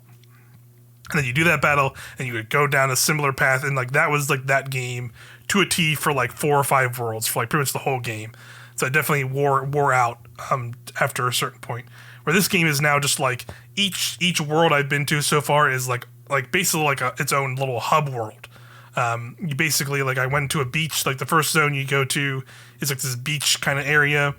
And then like the other one I did, which actually you can go watch a viewpoints also on YouTube of playing some of it. It's like the snow kind of world.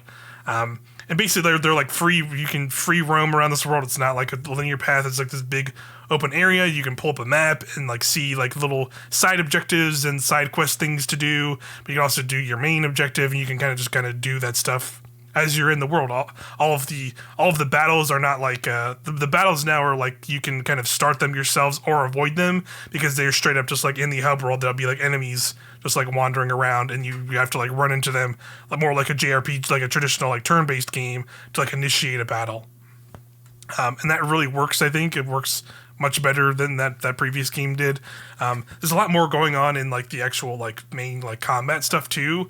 Like I know like a particular thing I really like, which I don't think was like as useful in the first game, is like they have like this team jump thing where you can like literally like run up to an enemy, run up to an ally, and jump off them, and then you can just like fly freely, kind of almost fly, and it lasts long enough to where you can kind of just get anywhere on the map and like set up your characters in a way that like you can just kind of clean up a lot of way, at least in this early game, because I'm still like, you know, I'm about to enter into the third area, so I'm assuming it'll start getting a little bit more challenging and ramping up as I get into these later zones.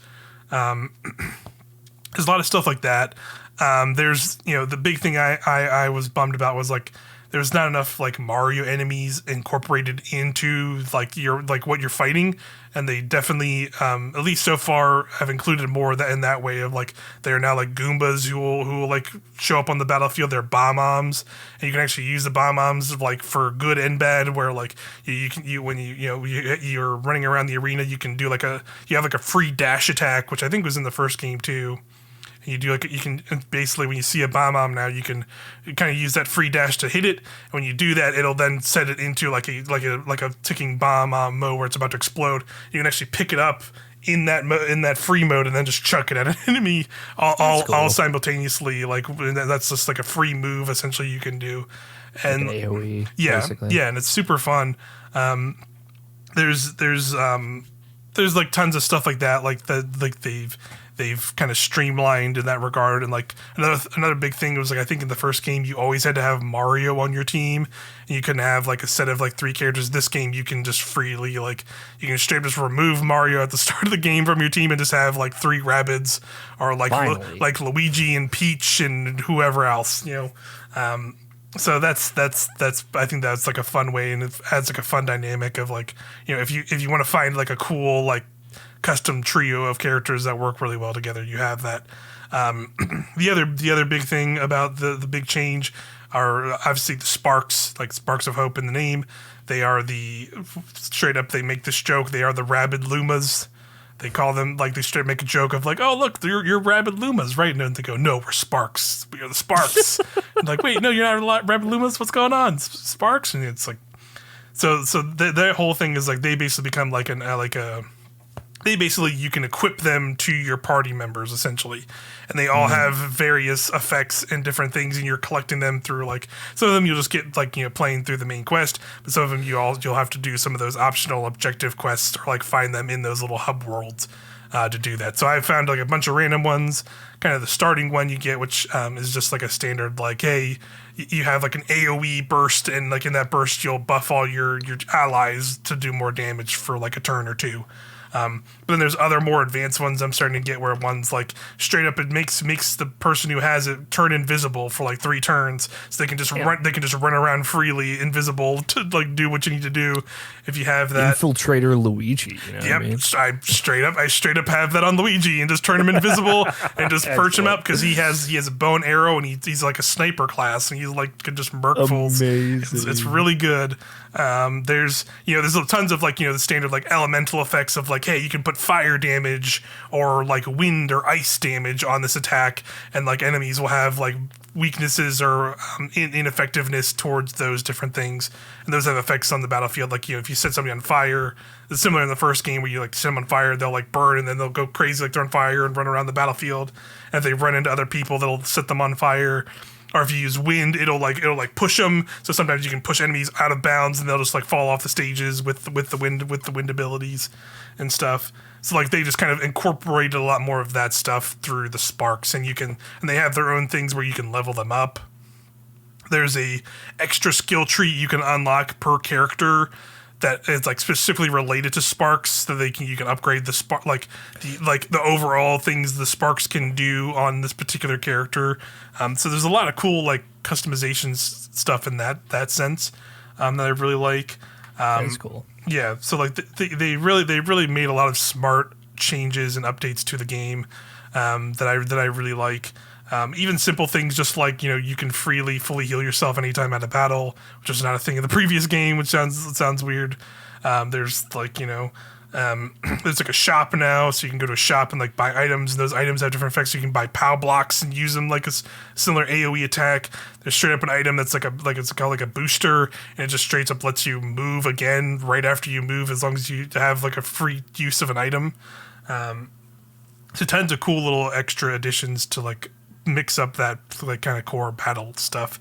That's really fun. On top of having the more like free roaming nature of these, like they're not like massive hub or open worldish areas, but they're like large enough to where like you can like go wander off in this direction and be like, oh, here's this little like side quest thing that's like not just me doing another tactical battle. Like I can like do these little weird little mini games, or I can like solve this little puzzle or here or there. So like it's just. It feels like they took a lot of the criticisms and shortcomings of the first game and really like worked on that stuff to like really improve it here, and it really shows. And I'm really impressed. I've been really impressed by it. Is it true that every time you pause the game, it has to load? I haven't noticed that. Okay, that might have been something that got patched out. I remember that being somebody brought that up in a review. That was like, oh, that's a bummer. Yeah, I was gonna say I even noticed that.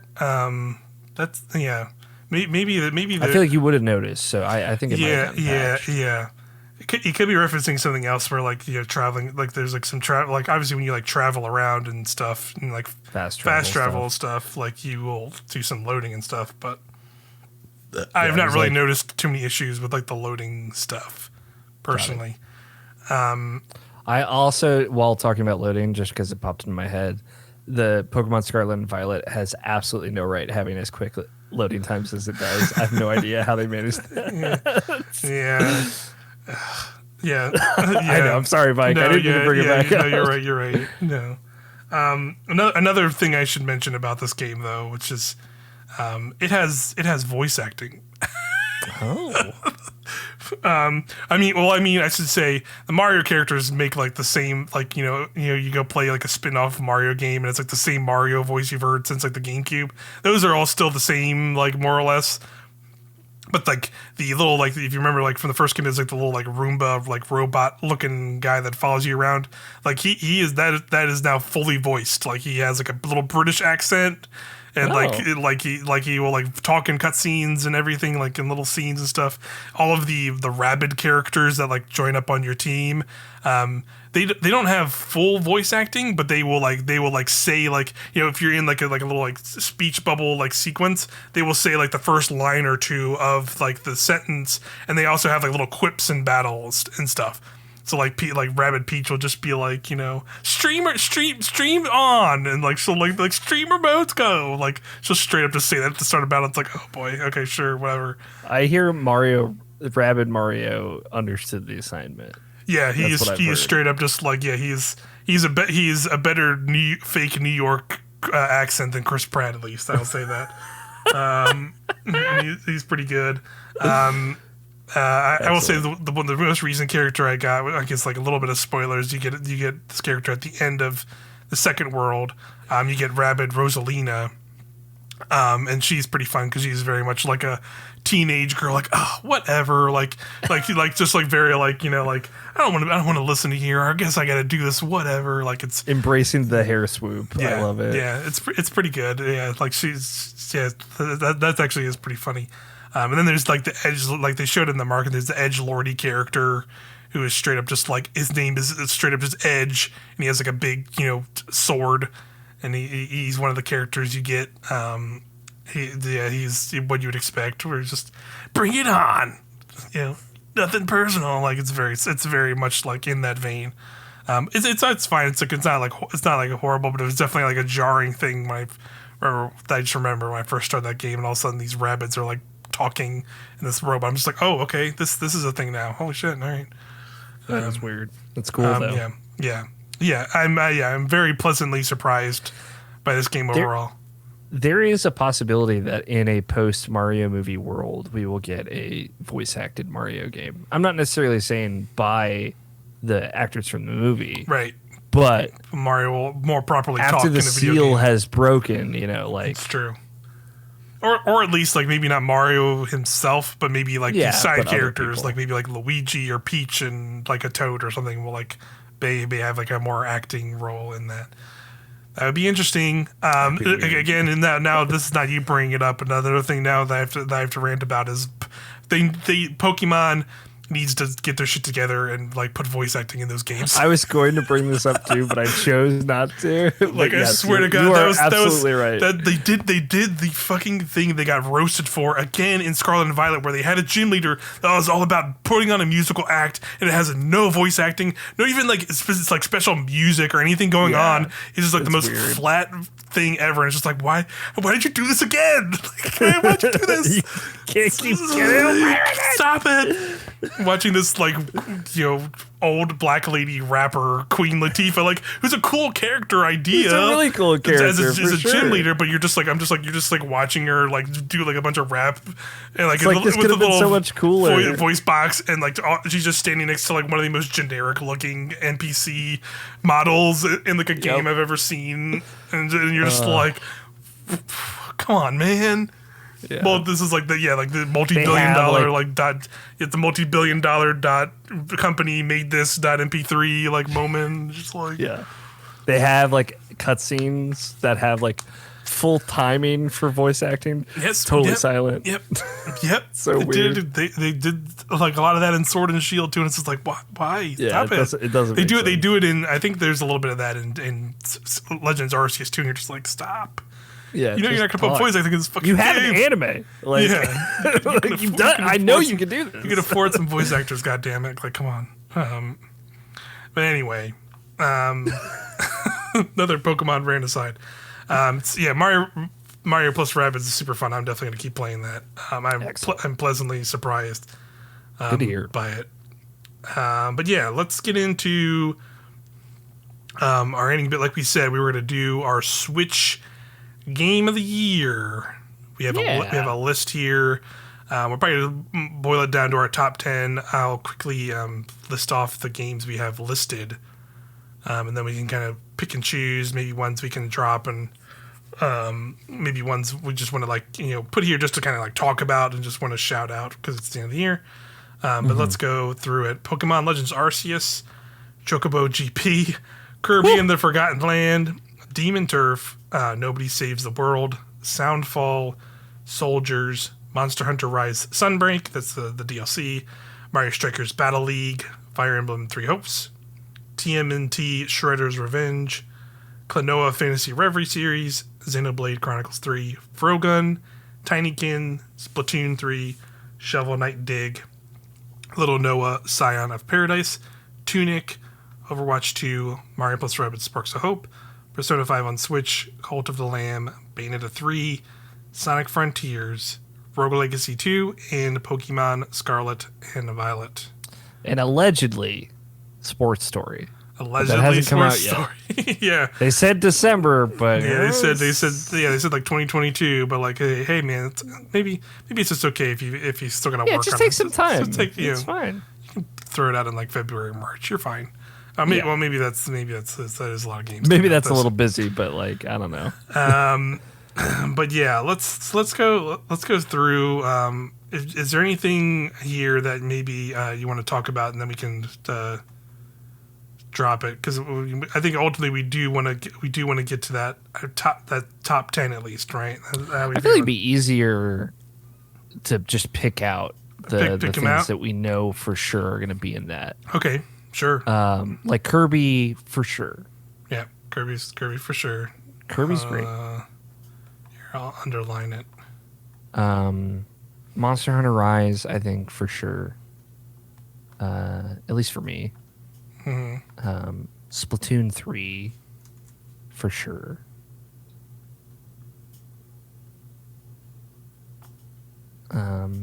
Neither of us played it, but Xenoblade Chronicles 3, I think for sure.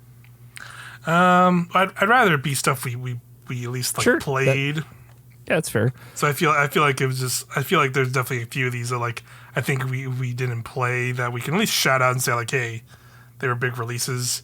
Mm-hmm. I think Xenoblade Chronicles 3 is one of them where we're I might actually go play that just because I've been listening to some other Game of the Year kind of podcast discussions and people seem to be really into it, even as then they say I'm not even really I never really played the other ones and this was really good. It's might be one of the best JRPGs on Switch, and I'm okay, maybe I will. Maybe if I do have the times magically somehow in January, I'll finally maybe give it a shot or something, but maybe not. We'll see. Yeah, maybe. But for I'm now, in a similar boat. Seems good though. Yeah. Fire Emblem Three Hopes. No, thank you. I played Three Houses this year though. Shout out to that game. Yep, Three Hopes was the weird move. So that definitely was a come and went. In a similar similar people talking about it. Yeah, in a similar sense, I hate to do this, but I think Mario Strikers Battle League can also go. I think I was kind of just disappointed by that, and it's kind of came and went for me as well. Yeah, which is a bummer. Which is a bummer. And definitely hearing just kind of the online was maybe not all it was wrapped up to be. Unfortunately, I think it can just can kind of just go. I feel like Shredder's Revenge, definitely. That's a big thumbs up from me. Yeah, we can definitely put that. How do you feel about Rogue Legacy 2?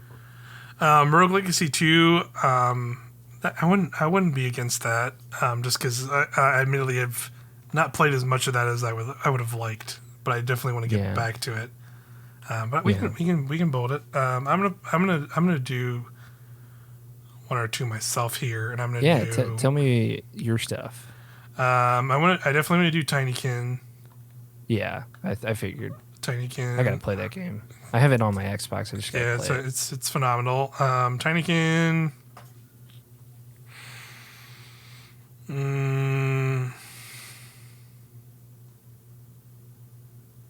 Let's see. I'm thinking I mean, it's crazy to say. It's like I don't know if where I'm at with either of these Pokemon games.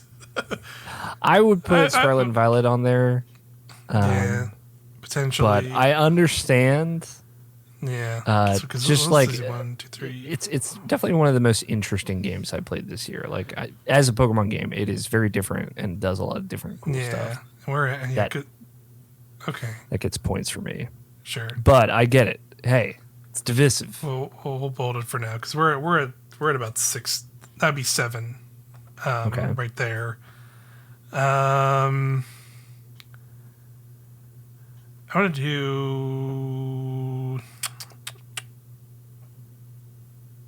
Sonic Frontiers. Obviously, Switch the best platform to play. I actually have played a little bit of Sonic Frontiers, only for that Viewpoints we did, and I do kind of want to go play more of it, but I feel like it would be a thing where I play a little bit more of it and be like, actually, this kind of is not good. We got to just like find George and I'm talk gonna to him do about I'm gonna do Soldiers, just because that is a game. I know you've played way more I of it. finished it. Yeah. I played more since whatever the last time you talked about it is, but I still have not gotten very deep into it. But also, it is a lot of video game from what you're saying. So it's like crazy long. Yeah, I think it was 40 hours was my time when I finished. Sounds cool though, because I do like that game. It's just I gotta find. It does. That's cool stuff. Yeah. The only other one that I am eyeing. Just because I can't speak to Tunic and how well that performs on Switch. True. The only other one I'm eyeing is Shovel Knight Dig, which I really like. Okay. Let's see. Let me see count again, because I think we should be at 8. So that would be 9, I think. And it is recency bias, but I am legitimately having a good time with Mario plus Rabbids Sparks Hope. So I kind of want to. Yeah, I think that's a good fit. It's a recency. Trying to avoid some of the little recency porty bias, ones. Yeah, for sure. So I think that's a good 10. Yeah, I think so too. So I'll say a few things about a couple of these. Chocobo TP. I mean, I've not looked at it since it first came out, but that was kind of disappointing. And also, fuck the microtransactions that game. I know they kind of talked about maybe doing stuff. I should admittedly also just load that up and see where it is. But I mean, like at the end of the day, I just wanted to shout that again because fuck that game. Yeah. Ever being kind of Watch disappointing. the viewpoints for that game. Yeah, that's something else. It's incredible. Yeah. Nobody Saves the World is great. Yeah. It's a fun romp. It's a play it and forget it kind of game, but it's a good time when you're in it. Yeah, that's a good way to put it. Soundfall is a similar way of like I just wanted to shout it out because it was really cool conceptually.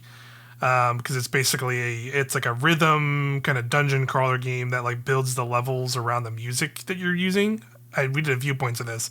It is on Switch, so I wanted to at least shout it out because I think it is cool. But it really shines on the PC version though because you can put your own music into it and it'll make levels around the music you put into it. So it's really cool. But again, I think like it just being a factor of the Switch version will never have that kind of custom music stuff there. So the PC version will always kind of be the version I'd recommend. So that's the only reason I'd really not really put it anywhere else. But just wanted to shout it out. Yeah. Little Noah, Sign of Paradise, another one. Like that was just like a cool little surprise where it's just like, oh, here's this like $15 indie game of like indie roguelite that was made by the people who made like one of the biggest mobile games on the planet. Just randomly just put this out and it's really fun. It's only like, $10-15. Cool anime style. Although the weird lady talks a lot to a cat, which is anime stuff. Anime stuff. Yeah. That was fun. Yeah.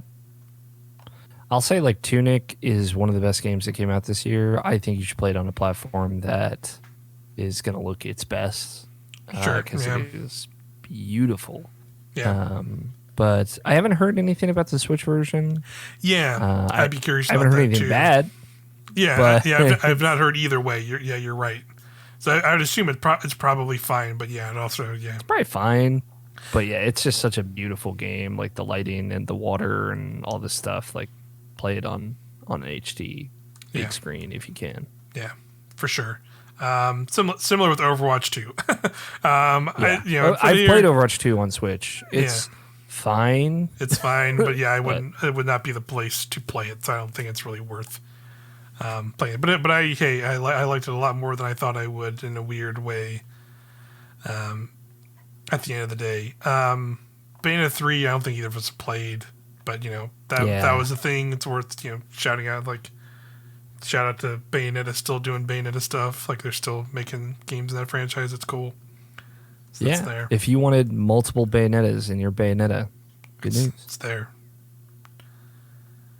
Persona 5 is a gift, and I treasure it. It's basically you're playing the PS3 version on Switch, which is fine because it's still one of, if not the best JRPG ever made, and enjoy it. People have been begging for it on Switch. It's out there now. It's there. I know a lot of people played it for the first time there. Better play I'm it. so happy. Play it there, MFers. Cult of the Lamb. I really like this game, but I can't really speak to the Switch version. I would imagine even the PS5 version had some technical issues. Like, I straight up hit a point in that game where like it was like bugged and I couldn't progress, and I was like towards the end of the game, which was kind of a bummer because I did want to try and beat that game. But I would imagine if that was happening even in the PS5 version, the Switch version may have unfortunately had some issues. But yeah, I know it's been updated. I think it's gotten some patches and stuff, so maybe it's better. But this would be a similar case of like, you could probably play it on Switch and have an alright time, but you might have a better time on other platforms if you really want to check it out. Definitely true of Sonic Frontiers. yeah. Sonic Frontiers. Yeah, that's a video game that Do came you out not on play the Switch. it on Switch? I wouldn't play that on Switch. I wouldn't play that on Switch either, unfortunately.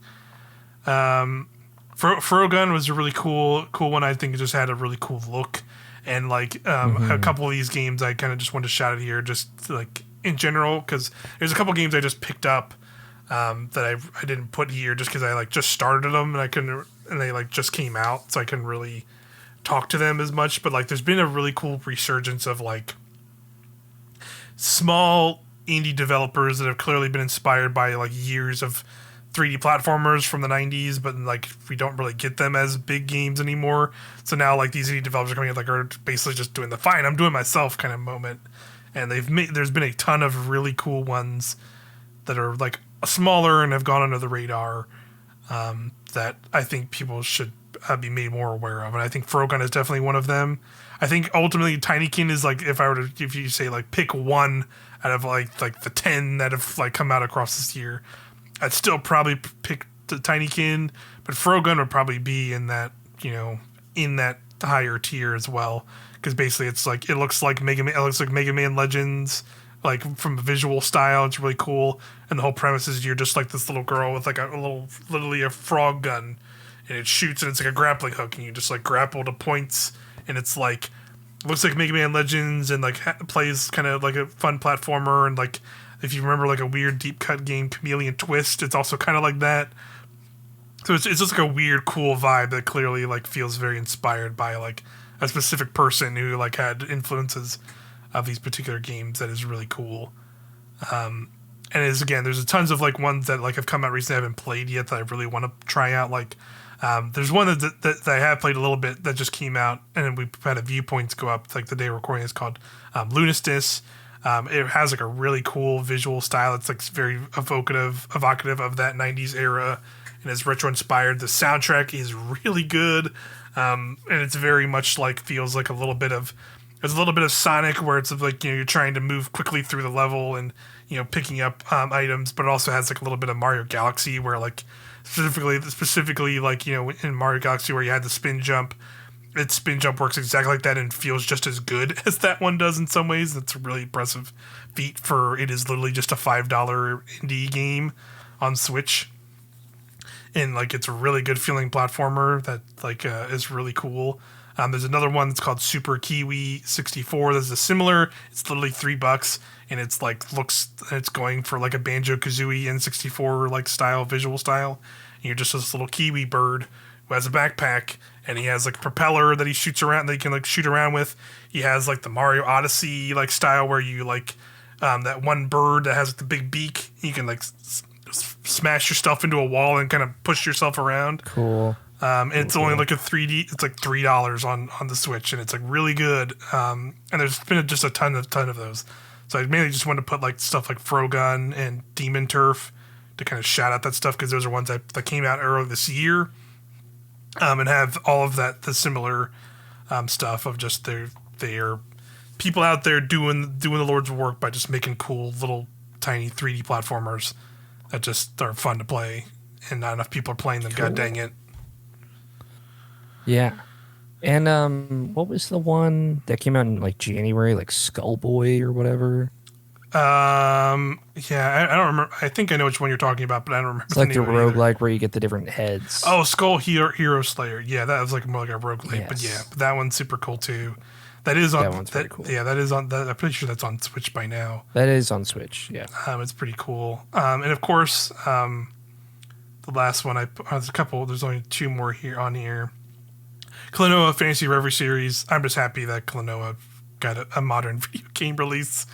I only beat the first game. I did not get into the second game too much because I think some other stuff started coming out. But I definitely want to go back and play some Klonoa because it's still fun. And it was too sad. That's what happened to me. Yeah, first game's too sad. Yeah, it's pretty heart wrenching stuff. Again, Pokemon Legends Arceus is the last one. I'm fine with going with Scarlet and Violet overall because I think Scarlet and Violet still has potential. Where like Legends Arceus has like they put that game out and that game just is what it is. If there was a beautiful world where these games did the fusion dance, I think you would truly have like the perfect open world Pokemon experience. At least in this current form that they're doing on Switch. Because this game it does a bunch of cool stuff and has a lot of cool ideas for how you traverse an open world, more open, larger world of Pokemon. I like the some of the different approaches to it in terms of like making Pokemon feel a little bit more threatening, but not like in like it makes the game hard by any means, but like makes like the Pokemon feel more like they have like bigger Pokemon and have like a bigger presence in this world. In a cool way that I think the game does a really good job of. It also runs better, way better than Scarlet and Violet does, which is crazy to think because like that game's still just like 30 frames or something like that. Yeah.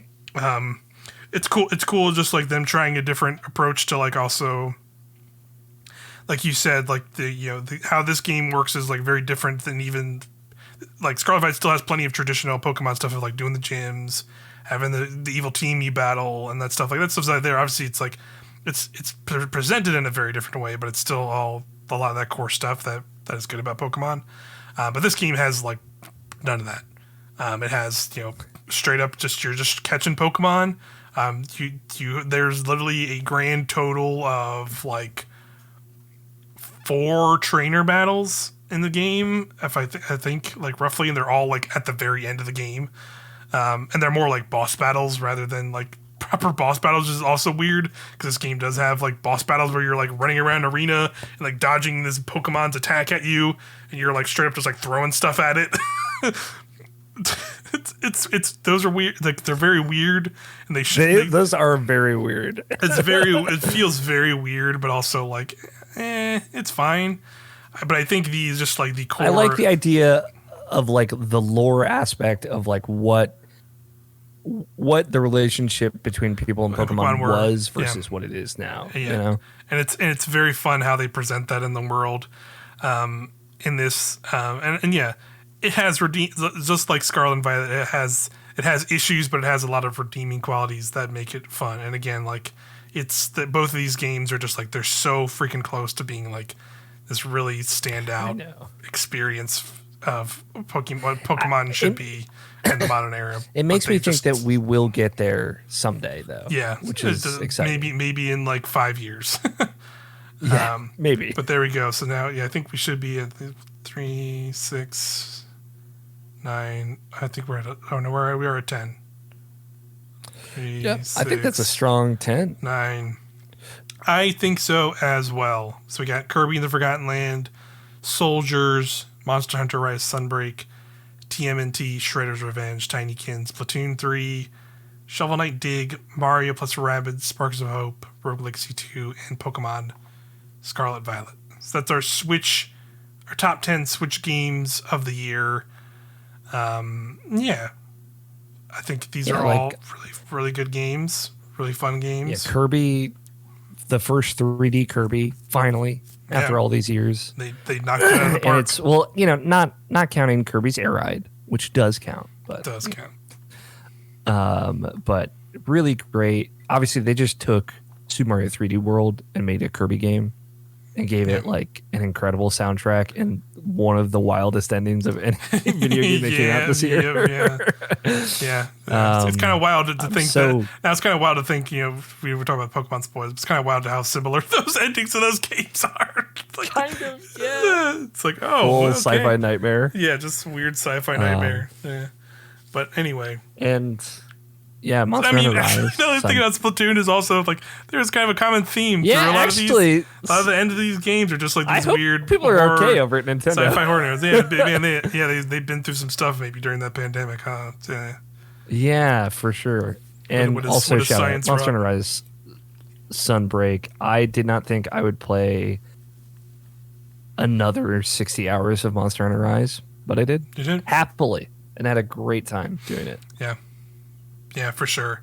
Again, I talked about a couple of these games. Like Tinykin, I think is like one of the best platformers I played a long time. In this year, it just nails so many aspects of it. And I think the coolest thing it does, which I'm echoing this from a good point that was brought up during the Giant Bombcast Game of the Year, that I also very much agree with, is like there have been games that have you kind of exploring a tiny, like being a tiny person in a big environment, but no game has nailed the feeling of being able to freely traverse it in like a way that's not just like feels tedious, in my opinion.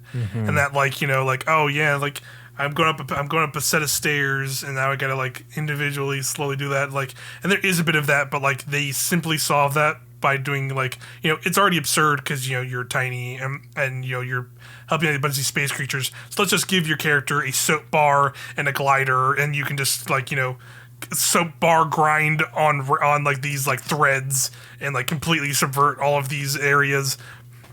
You have like like these like soap bubble that is your glider, and as you like are like collecting things in the levels, you can then use that to upgrade that bubble so you can glide even further to the point where you can just like kind of basically fly.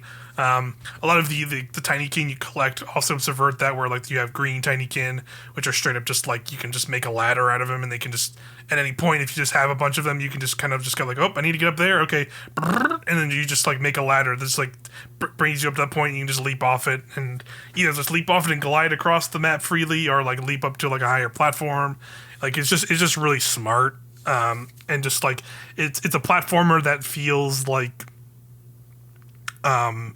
it feels like it's fun to jump around, but it doesn't make it in a way that's like it tries to make it tedious to jump around, I guess is like a way to put it. Like it feels like it's just fun to navigate the environments in this game, rather than just like, oh well, I see a thing up there, I got to get all the way up there. How in the world am I going to do that? I don't know. I'm just going to have to figure it out in this weird way, and it's maybe is not all there. Like where this one always felt like, okay, there's like a fun way to do this, or there's a way I can.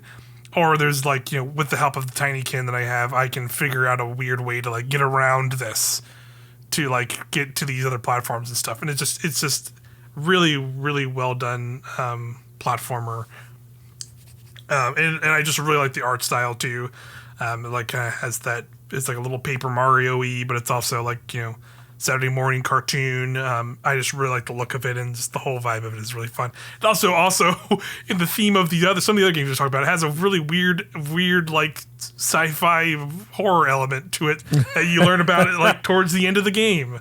Turns out like that's just what we're into. Yeah, turns out we love some sicko sci-fi shit at the end of our video games. But yeah, that was a fun list. I think that's gonna do it though for our trip to Nintendoland. What do you say? Unless you have anything to say about any of these games. Anything else to say? Um, Shovel Knight Dig is incredible. It is the review discussion for that with me and Jared is finally out for people to watch. You should watch it because I think we have a great conversation about the pros and cons of it. It is Nice.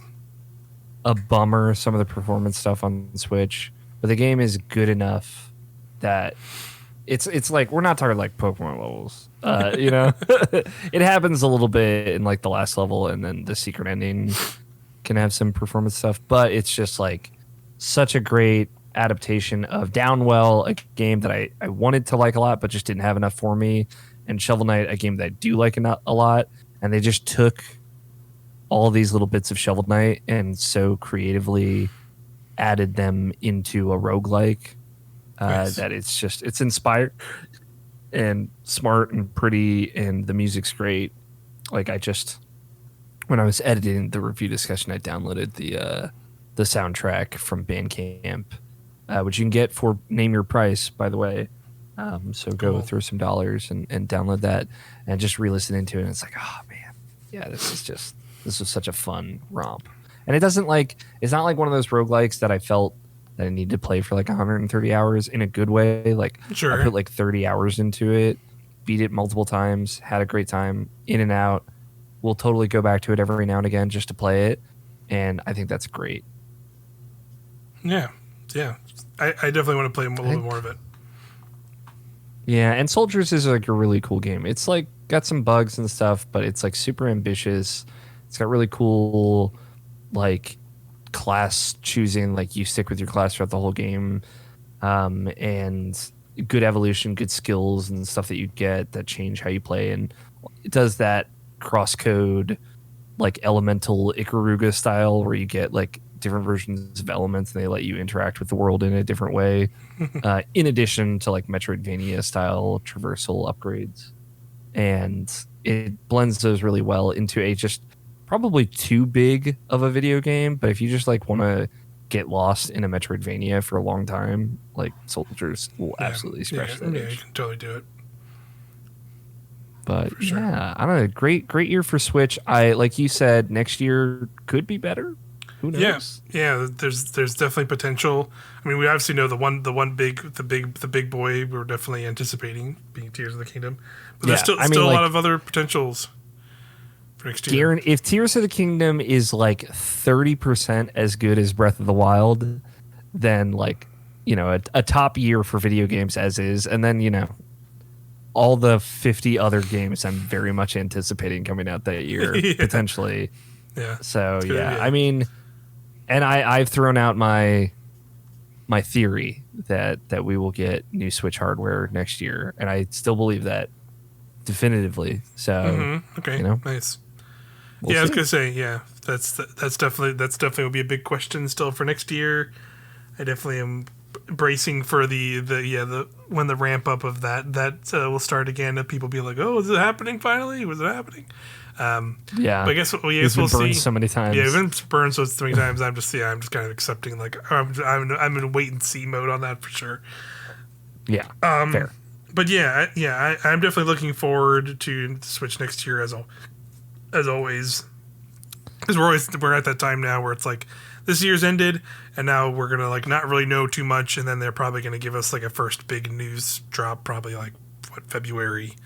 I mean, granted, granted, we know some other stuff like, you know, there's a big Fire Emblem game. It's like only a month away at most, and then there's like I think one other thing that's like early in the year now that I'm also forgetting. And Sports Story allegedly, yeah. And the potential that Silk Song is coming out within the next 6 months because of what Xbox has put on record. Yeah. I mean, maybe next episode we can do like 2023 predictions, but I don't know when we'll record it, but maybe I'll be talking about Fire Emblem by then and stuff like that. So and the Mario movie. Mario movie is going to be a big deal. It's going to be in April, so yeah, it'll be a big year for Nintendo, for sure. And Universal Studios is opening. The Hollywood Universal Studios. I forgot to put that in the news, but you're right. I love to go see that, but I don't know if I'll actually be able to go see that. I'm not made of money, but I'm excited to hear what people think of it. Yeah, see the tours and all that. But yeah, lots to look forward to in 2023 for Nintendo, the world of Nintendo. We'll be there. I was gonna say maybe we can, depending on what happens in January, maybe we can take the month off and then return in February, because I think ultimately anything we were talking about, which would probably be that Fire Emblem game, would ultimately probably be at the end of the month, like they always do anyway. So it might be worth just waiting to February, maybe early February. Then we can maybe do predictions, or maybe we'll know if a direct is imminent. But we'll see. Yeah, we'll figure it. We'll figure it out. But thanks everybody as always for joining us for Nintendoland. This will be our last episode for the year. Hope you enjoyed. It was fun. It was a fun time talking Switch games from this past year. Talking. Yeah. Getting my Pokemon thoughts out in the world. We're good. And yeah, thanks everybody again. You know, if you like the show, feel free to leave a comments on our YouTube channel. Let us know what you think, or like the video, or if you're on podcast services, feel free to rate us there as well. Always appreciated. Yeah. Thanks everybody. We've been putting out a lot of stuff also. Yep, a lot of other stuff. There's ton of stuff. Yeah, a lot of viewpoints going up as always. Those are fun to do. You, like you said, you had two review discussions that I did. Just went up for God of War and Shovel Knight Digs. So those are pretty fun. There'll be some, we had a couple streams. Probably do some more streams. We'll probably, even though again all of my Pokemon heat, we'll probably still continue to stream some of that. I do want to play. I do want to get back to that. Do more co-op. Do more co-op. More Destiny sicko stuff as always on Helmut Tower. Yeah, if you're into Destiny, look forward to the end of February. End of February. Yeah. But yeah. That's going to do it here for us for now. Everyone enjoy the holidays. Have a nice, safe new year. We'll see you all next time. Bye. Bye.